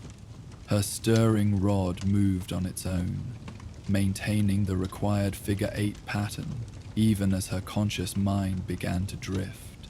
Some deep part of her, trained by 4 years of potions lessons, kept the motion steady. Her breathing deepened, matching the rhythm of the rain, the bubbling cauldron, the quiet movements of her classmates. Her eyes closed. In that space between waking and sleeping, Juniper felt rather than saw her potion change. The accidental chamomile hadn't ruined it. It had transformed it into something new. Not pepper up with its aggressive energy and tendency to make steam pour from one's ears, but something gentler. A potion that didn't force wakefulness, but invited restfulness. That didn't cure exhaustion by denying it, but by embracing it. The steam continued to rise, now spreading beyond her cauldron in delicate tendrils. It crept across the workspace like morning mist, carrying with it that wonderful scent and the promise of peace. Where it touched, tension eased, shoulders dropped, breathing deepened. Eleanor Pepperwort was the first to be affected, sitting as she was directly beside Juniper. The purple-tinged steam drifted across her workspace, and her constant blinking slowed, then stopped. Her stirring rod continued its motion for a few more rotations before her hand stilled. Her head tilted forward, a small smile playing at her lips, as if she were having a particularly pleasant dream. The steam spread further, reaching Phoenix Lovejoy's cauldron. His purple disaster of a potion suddenly calmed, the violent bubbling settling into something more manageable. He watched with detached fascination as Juniper's steam swirled into his own, the two fumes combining into something that sparkled with tiny points of light, like stars in a lavender sky. Interesting, he murmured, but the word came out slurred, dream-slow. His usually rapid thoughts settled into something more like a gentle stream than their typical rushing river. He found he didn't mind. It was rather nice, actually, to think at the speed of clouds. Marcus Flint stopped fighting his yawns. What was the point, really, when the air itself invited rest? His potion, a respectable attempt at pepper-up that was only slightly too orange, continued to simmer as he rested his chin on his hand, eyes drifting closed. In his half-sleep, he could hear his potion singing, a quiet melody that matched the rain's rhythm. The transformation spread through the classroom like ripples in a pond. One by one, students succumbed to the gentle invitation of Juniper's accidental creation. Some fought it longer than others. Penelope Clearwater managed to add 2 more ingredients before the steam reached her, turning her perfect pepper-up into something that glowed with soft pearl light and smelled of morning dew. Even the classroom itself seemed affected. The amber orbs floating near the ceiling pulsed more slowly, their light taking on a quality like candle flame seen through heavy eyelids. The usually sharp edges of the dungeon stones appeared softer, as if wrapped in invisible velvet. The rain's sound became more musical, less percussion and more lullaby. Professor Blackthorne noticed, of course. How could he not, when one by one his students stopped their precise potion-making movements and settled into something approaching collective meditation. He moved through the drowsing classroom like a ghost, observing the transformation with professional interest. He paused at Juniper's cauldron, studying the gently bubbling brew that had started it all. His trained eye catalogued the color, soft gold with hints of pearl and lavender. The consistency, thicker than pepper up but thinner than dreamless sleep. And the scent, complex, layered, speaking to deep parts of the brain that regulated rest and restoration. A diagnostic spell confirmed what his senses suggested. This was no ordinary botched potion. The chamomile had interacted with the moonstone and mandrake in unexpected ways, creating something new. Not a sleeping draught exactly, but something more subtle. A potion that recognized exhaustion and offered gentle relief, that created space for rest without forcing unconsciousness. He could wake them, should wake them probably. This was a potions lesson, not nap time, but... Professor Blackthorne looked around his classroom at the peacefully drowsing students. When was the last time he'd seen them so relaxed? The fourth years were a particularly anxious batch, caught between the freedom of their early years and the looming pressure of OWLS. They pushed themselves hard, perhaps too hard, and the potion wasn't dangerous. His diagnostic spells confirmed that. If anything, it was remarkably stable for an accidental creation, its effects gentle and temporary. The steam would dissipate naturally in about an hour, leaving the students refreshed rather than groggy. Making a decision that would have horrified his predecessor, Professor Blackthorne quietly adjusted the ventilation spells to contain the steam within the classroom. Then he settled at his desk, pulling out a rare text on accidental potion discoveries he'd been meaning to read. The classroom settled into a deeper quiet, broken only by the rain, the gentle bubbling of cauldrons, and the occasional soft snore. The purple steam continued its slow dance, creating patterns in the air that looked like aurora borealis painted in shades of lavender and silver. In her half-sleep, Juniper dreamed she was floating in a sea of liquid starlight. Each breath brought waves of peace, washing away the exhaustion that had weighted her bones. She could feel her magic being restored with each heartbeat, not through force, but through allowance. The way plants grow stronger after rain, the dream felt more real than reality, as if her everyday life was the illusion and this peaceful floating was her true state of being. She was aware, distantly, of her classmates around her, each wrapped in their own cocoon of restful dreams. Their breathing had synchronized without any of them realizing it, creating a rhythm that matched the rain's percussion and the gentle blooping of their potions. It was as if they'd become a single organism, breathing together, dreaming together. Around her, her classmates experienced their own variations of rest. Eleanor dreamed of flying through clouds made of cotton candy and starlight, her broomstick moving so slowly it was more like floating than flying. The usual terror of heights was absent, replaced by a bone-deep trust that the clouds would catch her if she fell. She could taste the sweetness of the clouds' candy clouds on her tongue, feel their softness against her skin. Phoenix found himself in a library where all the books sang their contents in gentle harmonies.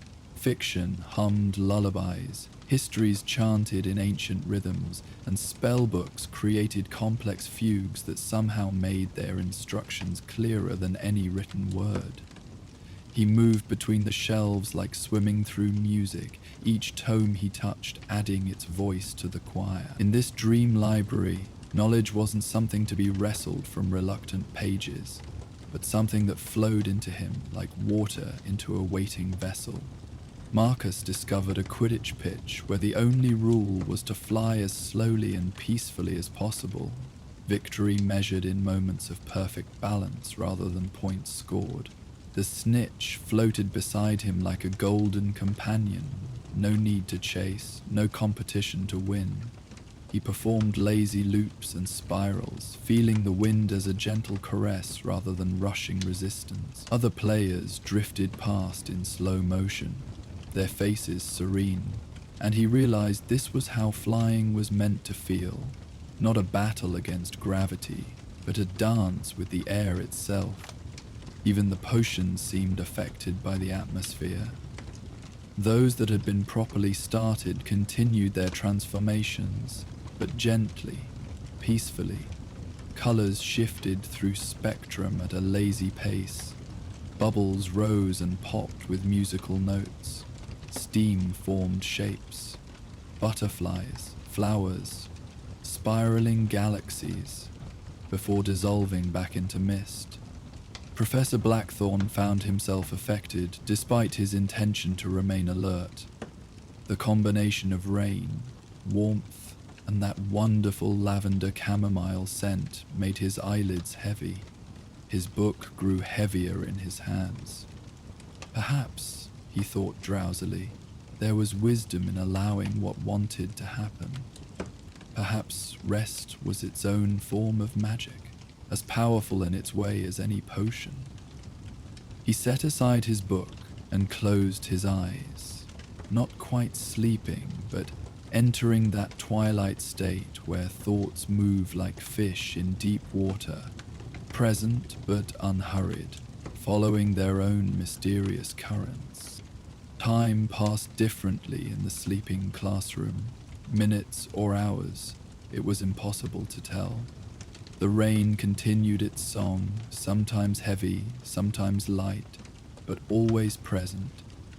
The potions bubbled and simmered and transformed. The steam wove increasingly complex patterns, as if painting the collective dreams of the sleepers in vapor and light. It was the castle bells that finally began to call them back. 4 chimes marking the hour traveled even to the depths of the dungeons. The sound didn't shatter the peace, but rather wove through it, a gentle reminder that the world beyond the classroom still existed. Juniper stirred first, her connection to the accidental potion making her more sensitive to its natural ebb. She opened her eyes slowly, expecting the disorientation that usually followed unexpected sleep. Instead, she felt wonderful, rested in a way that went beyond the physical, as if she'd set down burdens she hadn't known she was carrying. Her potion had changed while she dozed. The gold had deepened to amber, and tiny sparks of silver light danced across its surface like captured stars. It smelled even better than before, complex and comforting, promising peace to any who drank it. Around her, other students began to wake. The process was gradual, gentle, like flowers opening to morning sun. No one jerked awake or looked confused. Instead, they stretched and smiled and looked around with expressions of wonder. Did we all just...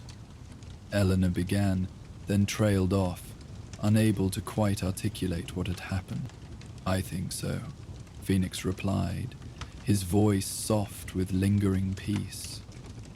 He looked at his cauldron, where his purple disaster had transformed into something that looked like liquid sunset. My potion. It's beautiful.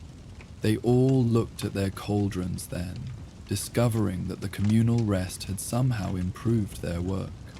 Potions that had been heading toward failure had corrected themselves. Those that had been perfect had transcended into something beyond textbook definitions.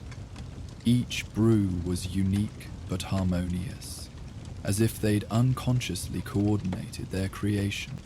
Professor Blackthorne rose from his desk, looking refreshed despite his silver hair being slightly mussed from leaning back in his chair.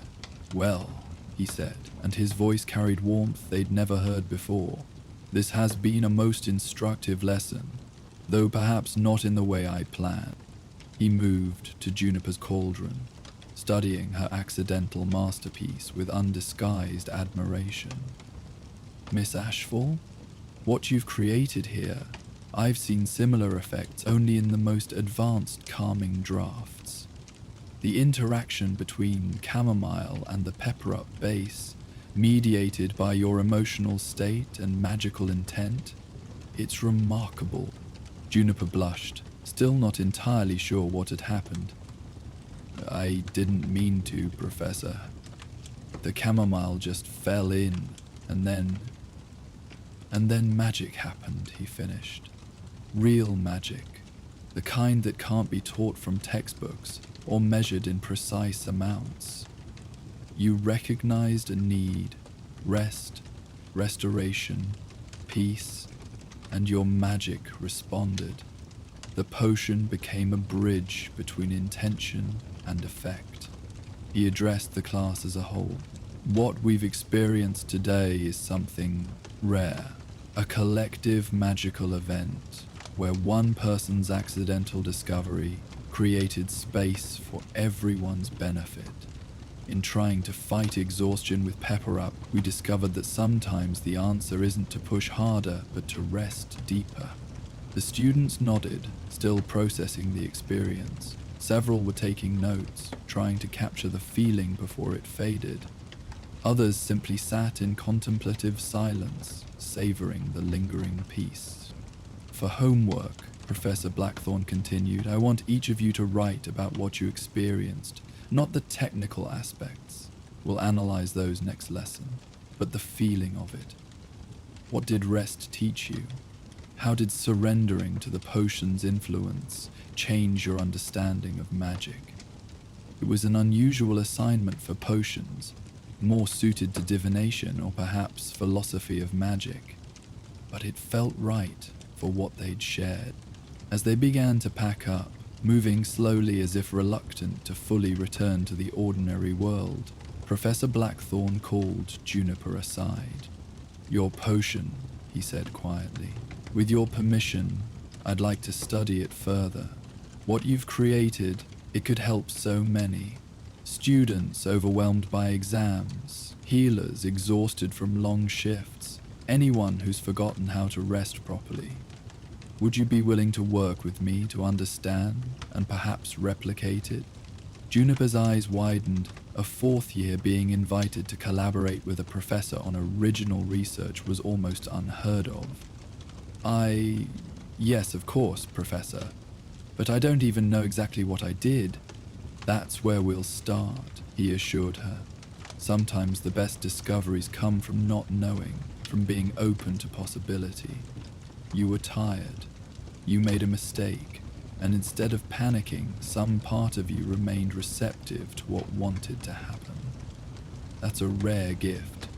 As the students filed out, chattering softly about their shared experience, Juniper carefully bottled a sample of her potion.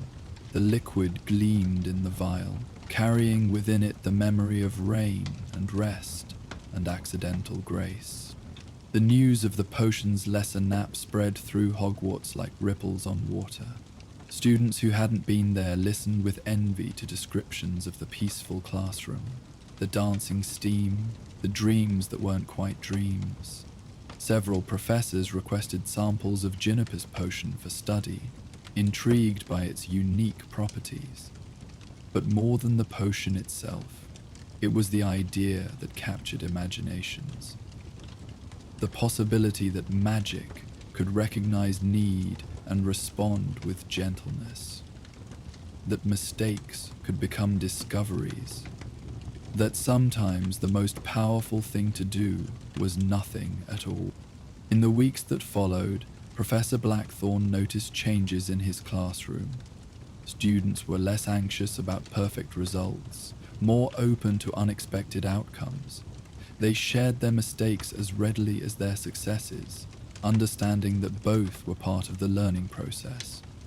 The dungeon classroom, once a place of stress and strict precision, became somewhere students actually wanted to be. Juniper worked with Professor Blackthorn to understand her accidental potion, which they eventually named Respite's Breath. They discovered it couldn't be replicated exactly. Each batch was unique, responding to the brewer's state of mind and immediate needs. But the principles could be taught. Openness to error, recognition of exhaustion, the courage to rest when rest was needed. The potion found its way into the hospital wing, where Madame Pomfrey used it for students suffering from stress-induced insomnia. A diluted version was added to the prefect's bathroom, creating a space for overwhelmed student leaders to truly relax. Even the teacher's lounge kept a supply, recognizing that educators needed rest as much as students. But perhaps the most lasting change was in how students approached not just potions but all their magic.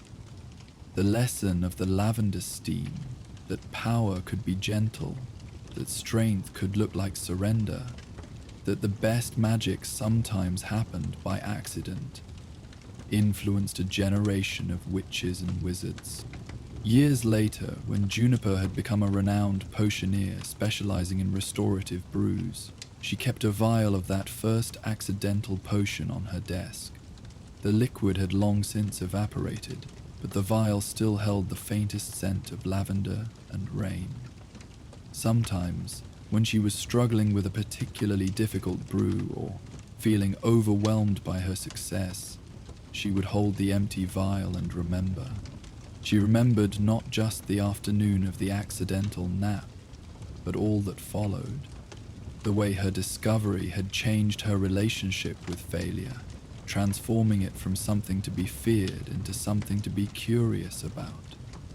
The hundreds of letters she'd received over the years from witches and wizards who'd been helped by variations of Respite's Breath. The moment when she'd realized that her greatest contribution to magical society might not be in creating powerful new potions, but in reminding people that rest was not weakness, but wisdom.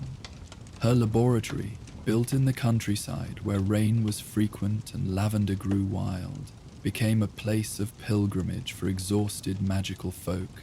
She never turned anyone away, always had a pot of tea brewing in the same type of violet-painted teacups that had started her journey at Hogwarts, always had time to listen. The lab's walls were lined not with awards and accolades, though she'd earned plenty, but with thank you notes from people who'd rediscovered themselves in rest.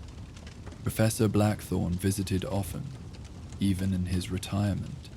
They would sit in her garden, watching the rain on the lavender and discuss the philosophical implications of their work. How modern magical society pushed its members toward constant productivity. How rest had become something to be earned rather than something essential. How their accidental discovery in a dungeon classroom had become a quiet revolution, spreading the radical idea that sometimes the most magical thing you could do was nothing at all. Remember the gift of exhaustion that led to discovery, the mistake that became a blessing, the afternoon when she learned that magic's greatest power might not be in controlling the world, but in knowing when to let the world be exactly what it needed to be. These were the lessons she passed on to her own apprentices, watching them struggle with the paradox of trying to not try, of learning to let accident and intuition guide their hands. And in the Hogwarts dungeons, in a potions classroom that smelled perpetually of lavender and possibility, students continued to discover that sometimes the most important lessons couldn't be measured in drams or timed with hourglasses. Sometimes they came in the space between sleeping and waking, in the gentle steam of imperfect potions, in the rain-sung lullabies of Scottish afternoons when the whole world invited rest. Every year, on the anniversary of the famous Pochon's nap, Professor Blackthorn's successor held a special class. Students would brew whatever they felt called to create, with no recipes or requirements. The only rule was to remain open to accident, to welcome mistake as teacher, and every year, without fail, at least one student would create something unexpected and wonderful. A potion that painted dreams in the air, a brew that made sadness taste like honey so it could be swallowed more easily, a draught that allowed trees to share their centuries of patience with anyone who drank it. The tradition spread to other schools. Berzotans developed their own version called l'heure de la paix, the hour of peace, where students practiced mindful brewing in gardens filled with soporific flowers. Durmstrang, despite its harsh reputation, instituted restoration rituals, where even the most competitive students learned the strategic value of rest. Exchange students carried the practice further still, until there wasn't a magical school in the world that didn't understand the lesson of Juniper's accidental afternoon. But perhaps the most beautiful legacy was the simplest one. In households across the magical world, when children struggled with homework or adults faced overwhelming challenges, someone would inevitably say, "Remember Juniper's nap," and brew a cup of chamomile tea. They'd take a moment to breathe, to rest, to remember that sometimes the best way forward was to stop pushing.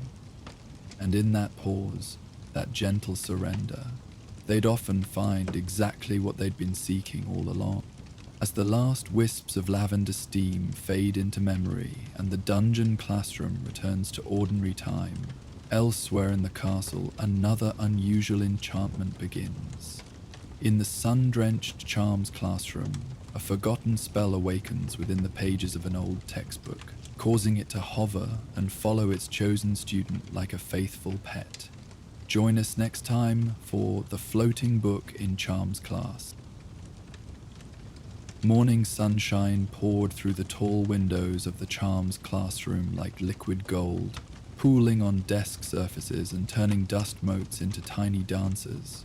It was one of those rare Scottish days when the sky forgot to be grey, instead painting itself in shades of blue so perfect they seemed almost unreal. The light had a quality that made everything it touched seem more itself.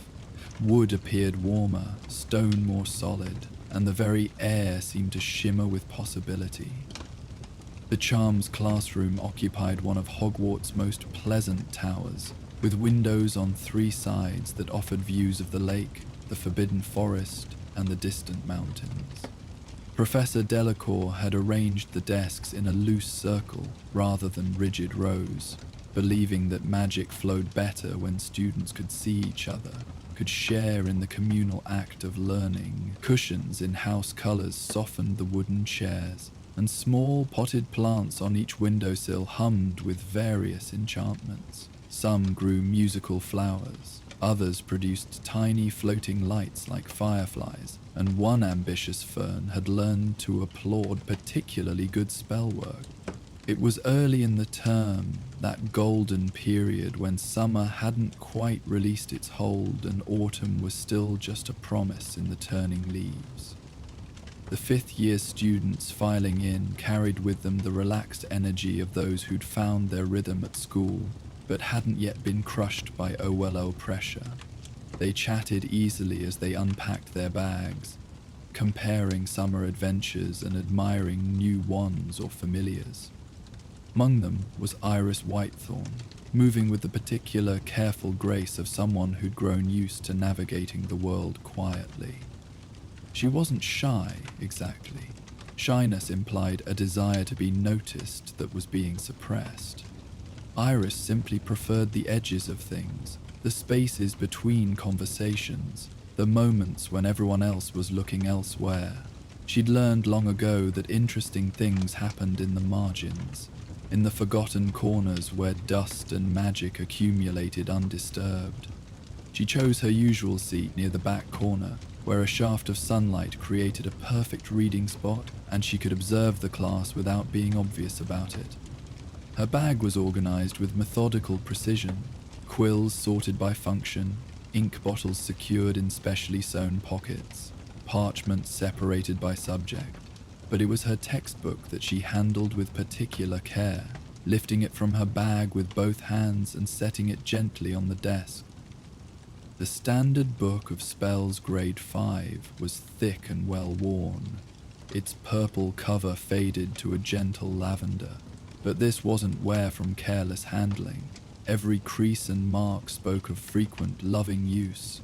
The pages were annotated in Iris's neat script, with additional notes tucked between chapters and colored ribbons marking particularly interesting sections.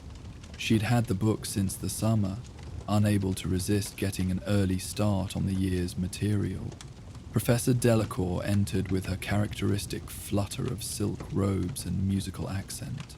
She was young for a professor, having joined the staff only 3 years prior, but she'd quickly become a favorite. Where other teachers might rely on authority or fear, Professor Delacour taught through enthusiasm and genuine joy in magic. Her wand movements were like dance, her explanations like poetry, and her classroom always smelled faintly of lavender and vanilla. Bon matin, mes étudiants, she called, setting an armload of supplies on her desk with a graceful clatter. Today we explore something delicaeux, the marriage of charm work and object animation.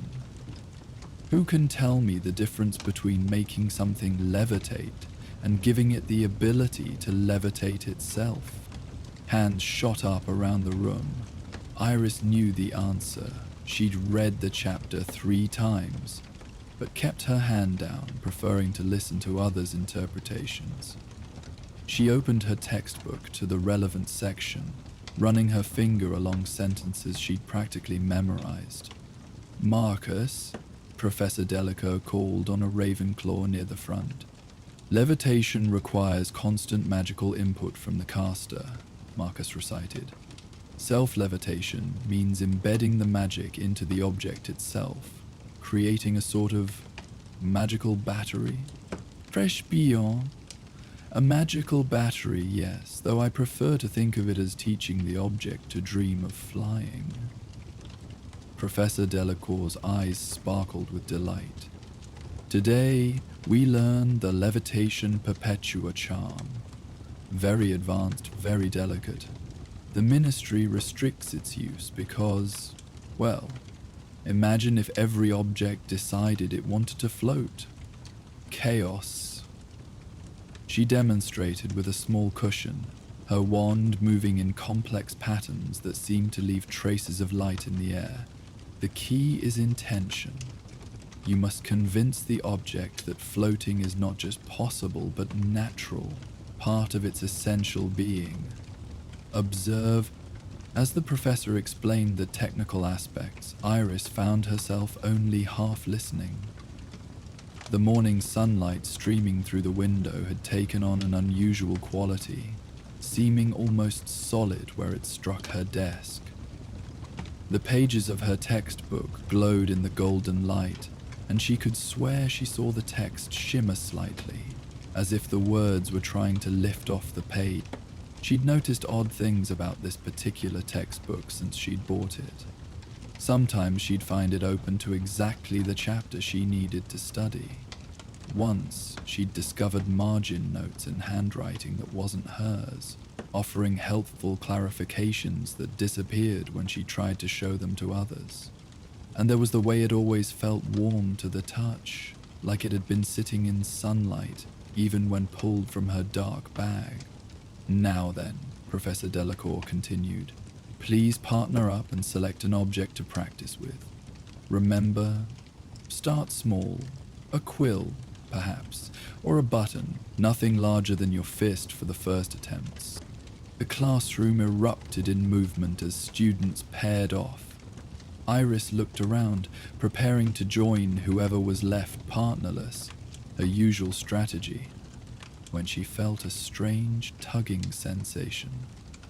Looking down, she saw her textbook's pages ruffling, as if in a breeze, though the air in the classroom was still. She breathed, placing a gentle hand on the book. "What are you doing?" The pages stilled immediately, but she could feel a vibration through the cover, like a cat's purr rendered in parchment and binding.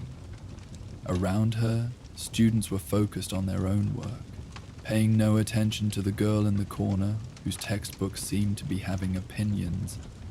Iris, Professor Delacour appeared beside her desk, having noticed she hadn't partnered up. "Is everything all right?" "I think..." Iris hesitated, then decided on honesty. "I think there's already magic in my textbook. Old magic. It's been acting strangely since I got it." Professor Delacour's expression shifted from concern to intense interest. She drew her wand and cast a gentle diagnostic spell. The results made her eyebrows rise toward her hairline.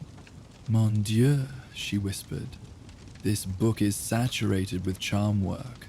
Decades of it, layer upon layer." She looked at Iris with new curiosity. "Where did you get this?" "Flourish and blots from the used section," Iris replied. "It called to me. I mean, not literally, but I felt drawn to it. Had to have this specific copy, even though there were newer ones available. May I?" Professor Delacour held out her hand, and Iris reluctantly passed over the book. The moment it left her hands, she felt strangely bereft, as if she'd handed over a piece of herself. The professor handled the book carefully, running her wand over it in increasingly complex patterns. With each spell, more information revealed itself. Layers of magic glowing in different colors, some fresh and bright, others so old they'd become part of the book's fundamental structure. "Fascinating," she murmured. "This textbook has been owned by at least 7 different students, all of whom had exceptional talent in charms. Each one has left their mark, practiced spells, emotional resonance, wishful magic. And now," she looked at Iris thoughtfully, "now it's chosen you, chosen me." Iris's voice came out smaller than intended. "Objects used repeatedly in magical education can develop preferences," Professor Delacour explained, handing the book back. Iris felt immediately better with it in her hands again. "This book has helped so many students master charm work that it's developed its own desire to teach, to be useful. It must have sensed something in you. A compatibility, perhaps, or a need it could fulfill." She raised her voice to address the class. "Gather round, everyone. We have a wonderful opportunity to observe naturally occurring object animation." The students abandoned their practice to cluster around Iris's desk. She felt her cheeks burn at the attention but forced herself to remain still. The textbook seemed to sense her discomfort. Its pages ruffled again, this time in what felt like a reassuring gesture. "Now then," Professor Delacour said. "Iris, try the Levitation Perpetua charm on your book. I have a feeling it wants to help demonstrate." "But you said to start small," Iris protested. "A textbook is much larger than a button." "Usually, yes, but this book already knows how to fly. It just needs permission. Trust me, trust it." Iris took a steadying breath and raised her wand. The movement felt different this time, not like she was imposing her will, but like she was opening a door. "Levitas Perpetua," she said softly. The response was immediate and extraordinary. The textbook rose from the desk with fluid grace, not wobbling or jerking like most first attempts at the spell. It hovered at chest height, rotating slowly to show all angles, its pages fanning out like wings. The accumulated magic within it became visible. Threads of gold and silver and copper light swirling through the air around it, creating patterns that looked almost like writing. "It's beautiful," someone whispered, and Iris had to agree. Her practical, worn textbook had transformed into something magical, something alive with purpose and history. "Can you feel the connection?" Professor Delacour asked quietly. "Between you and the book?" Iris nodded. She could feel it, a warm thread connecting her heart to the floating textbook, not controlling it but communicating with it. The book dipped and swayed gently, and she understood somehow that it was happy, fulfilled in a way that an inanimate object shouldn't be able to feel, but somehow did. "What you're experiencing," the professor addressed the class while keeping her eyes on the phenomenon, "is the result of accumulated intentional magic. Every student who used this book, who learned from it, who perhaps whispered thanks to it after passing a difficult exam, added to its magical resonance. It's become more than a book. It's become a repository of learning itself." As if to demonstrate, the textbook floated toward a student who'd been struggling with the wand movement. It opened itself to the correct page and hovered helpfully, angling so the diagram was clearly visible. The student laughed in delight and successfully performed the charm on her first try with the book's guidance. "It wants to teach," Iris said wonderingly. "That's what it's been trying to do all along. All those times it opened to the right page, or when I found those helpful notes, it was trying to help me learn." "Precisely," Professor Delacour beamed. "And now that the connection is established, I suspect it will be even more helpful. Though," she added with a playful warning, "you'll need to establish boundaries. I once knew a witch whose animated encyclopedia followed her everywhere, constantly offering facts. She had to learn to tell it when she needed space." The class spent the rest of the period experimenting with the floating textbook. It seemed to have preferences, hovering higher when excited about a particular spell, drooping slightly when the material was less interesting. It developed a habit of gently bonking students on the head if they made the same mistake repeatedly, earning laughter and mock protests. But it always returned to Iris, orbiting her like a faithful planet around its sun. When she moved, it followed. When she sat, it settled at the perfect height for reading. When she seemed tired, it glowed a bit brighter, offering encouragement through increased illumination. "What should I call it?" Iris asked as class neared its end. "I mean, if it's going to be floating around after me, it needs a name better than textbook." Suggestions flew from all directions. Floaty McFloatface, immediately vetoed. Professor Book, too formal. Page, met with groans at the pun. Finally, Luna Lovegood, who'd been observing quietly from the back, suggested, "What about Little Leaf? It has pages like leaves, and it's helping you grow." The book executed a happy loop in the air, clearly approving.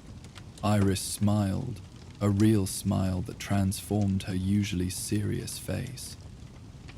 Little Leaf it is.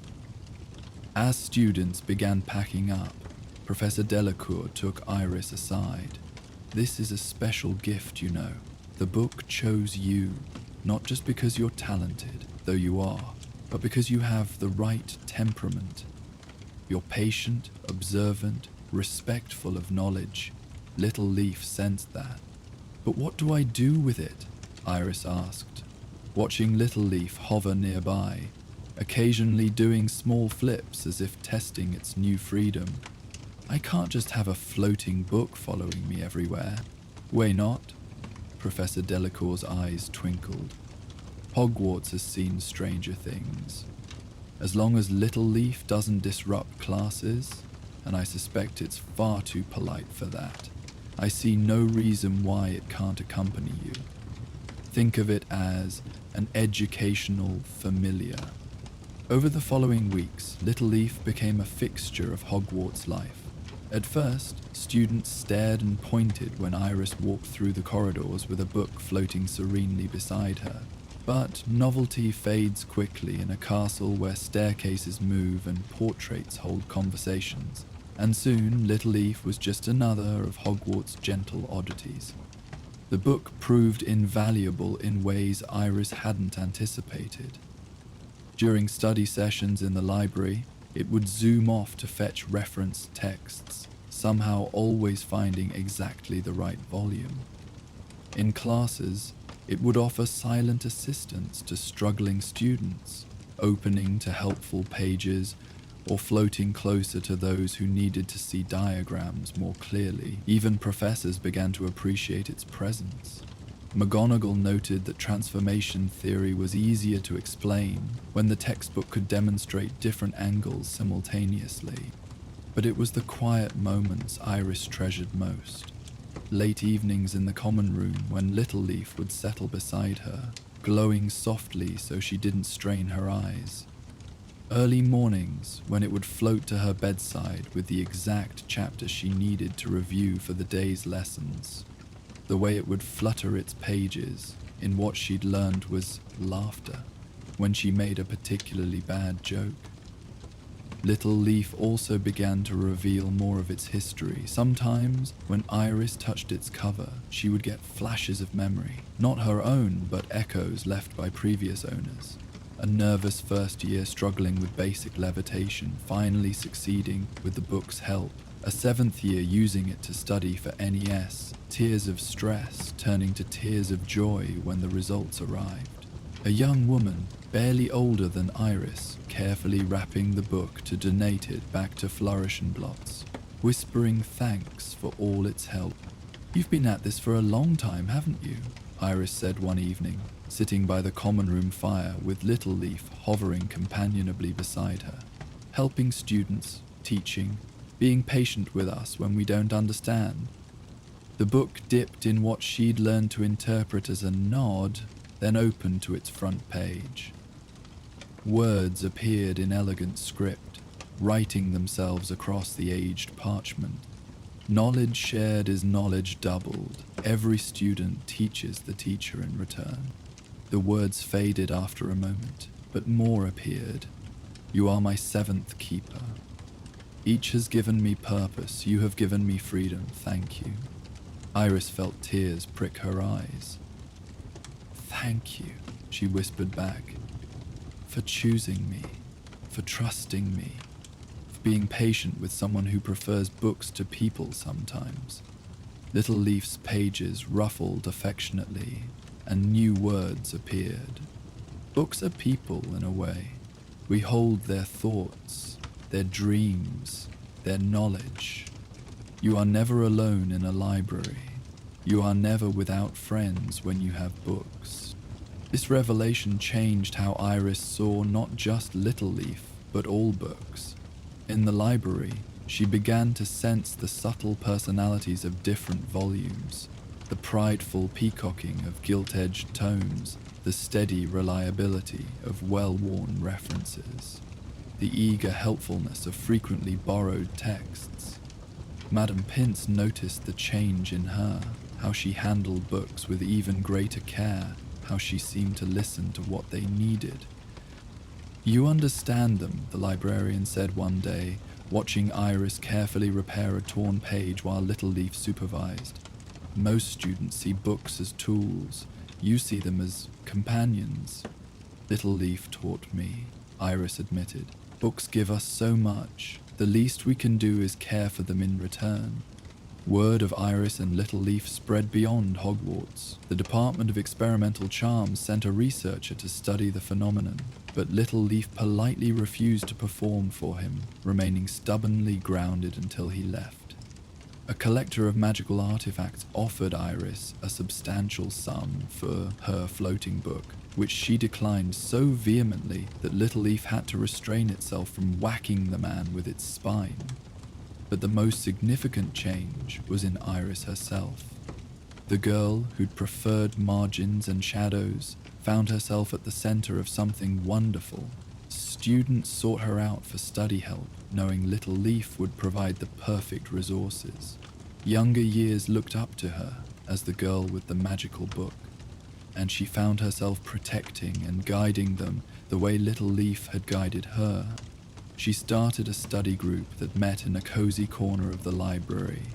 Little Leaf would float in the center, opening to relevant passages, while Iris explained concepts with a patience learned from her book companion. Students who'd struggled with independent study found community and support. The group grew from 5 to 10 to 20, until they had to move to a larger classroom. "You're a natural teacher," Professor Delacour told her after sitting in on one session. "Have you considered becoming a professor?" Iris finished. The thought had occurred to her, usually when she watched Little Leaf patiently help a struggling student. "Maybe. I never thought I'd be good with people, but Little Leaf showed you that teaching isn't about being good with people. It's about being good with knowledge and sharing that love with others. The connection follows naturally." As OWLS approached, Little Leaf became even more invaluable. It developed a talent for creating study schedules, its pages displaying customized revision timetables for any student who asked. During the actual exams, it waited outside the Great Hall, bobbing anxiously until students emerged. It became a tradition to pat Little Leaf's cover for good luck before entering an exam. Iris's own OWL results were exceptional, particularly in charms where she achieved the highest score in decades. But what pleased her more was that every member of her study group passed with flying colors. Little Leaf executed aerial acrobatics for a full hour in celebration, accidentally knocking over several portraits in its enthusiasm. On the last day of term, as students prepared to leave for summer holiday, Iris sat with Little Leaf in their favorite spot by the charms classroom window. The afternoon sun painted everything gold, just as it had that day when their partnership began. "Will you come home with me?" she asked, though she suspected the answer. "My parents would love to meet you. My little sister would go mad with joy." Little Leaf opened to a blank page, and words appeared. "Hogwarts is my home. There are always students who need help, always knowledge waiting to be shared. But..." The book floated closer, pressing gently against her shoulder in what she'd learned was its version of a hug. "You will always be my favorite keeper, the one who set me free. I'll be here when you return." Iris hugged the book tightly, not caring that it probably looked silly to embrace a textbook. "I'll miss you every day, and I'll be back. This isn't goodbye." "Never goodbye," Little Leaf wrote, "just until next chapter." When the Hogwarts Express pulled away from Hogsmeade Station, Iris watched from her window until the castle disappeared from view. She knew Little Leaf would be in the library, helping students who stayed over summer, or perhaps floating through empty classrooms, keeping the dust off neglected tomes. The thought made her smile, rather than sad. Her compartment was full of friends, people she'd never have connected with if not for Little Leaf bringing them together through shared study sessions. They chatted about summer plans and autumn's return, and Iris found herself fully present in the conversation for once, not hiding behind a book, but engaged and engaging. Though she did have a book in her lap, a gift from Little Leaf, discovered in her bag after they'd parted. A beautiful leather journal, with a note on the first page in that familiar magical script. "For your thoughts, your dreams, your stories, fill these pages as you've filled my existence, with wonder, wisdom, and warmth. When you return, we'll have so much to share." Iris ran her fingers over the words, then turned to a fresh page and began to write. about a shy girl who found her voice through teaching others, about a book that remembered how to fly, about the magic that happens when knowledge meets kindness, when learning becomes an act of love. Outside the train window, Scotland rolled by in shades of green and gold. Somewhere behind her, in a castle full of wonders, a book was floating through the library, helping a nervous first year find just the right spell to write home about. The cycle continued, as it always had, as it always would. And Iris Whitethorn, no longer the girl who hid in margins, but someone who'd learned to float free, herself, smiled and kept writing, adding her own chapter to the endless story of magic and discovery that was Hogwarts. Our magical journey through Hogwarts comes to a close for tonight. Now you'll hear the gentle crackling of the common room fire and soothing ambient sounds of the castle to accompany you as you drift off to sleep. These calming sounds will continue without any advertisements or interruptions. May your dreams be filled with magic and wonder, and may you sleep as peacefully as if you were tucked away in your cozy four-poster bed in the dormitory. Good night, dear witch or wizard, until our next adventure in the wizarding world.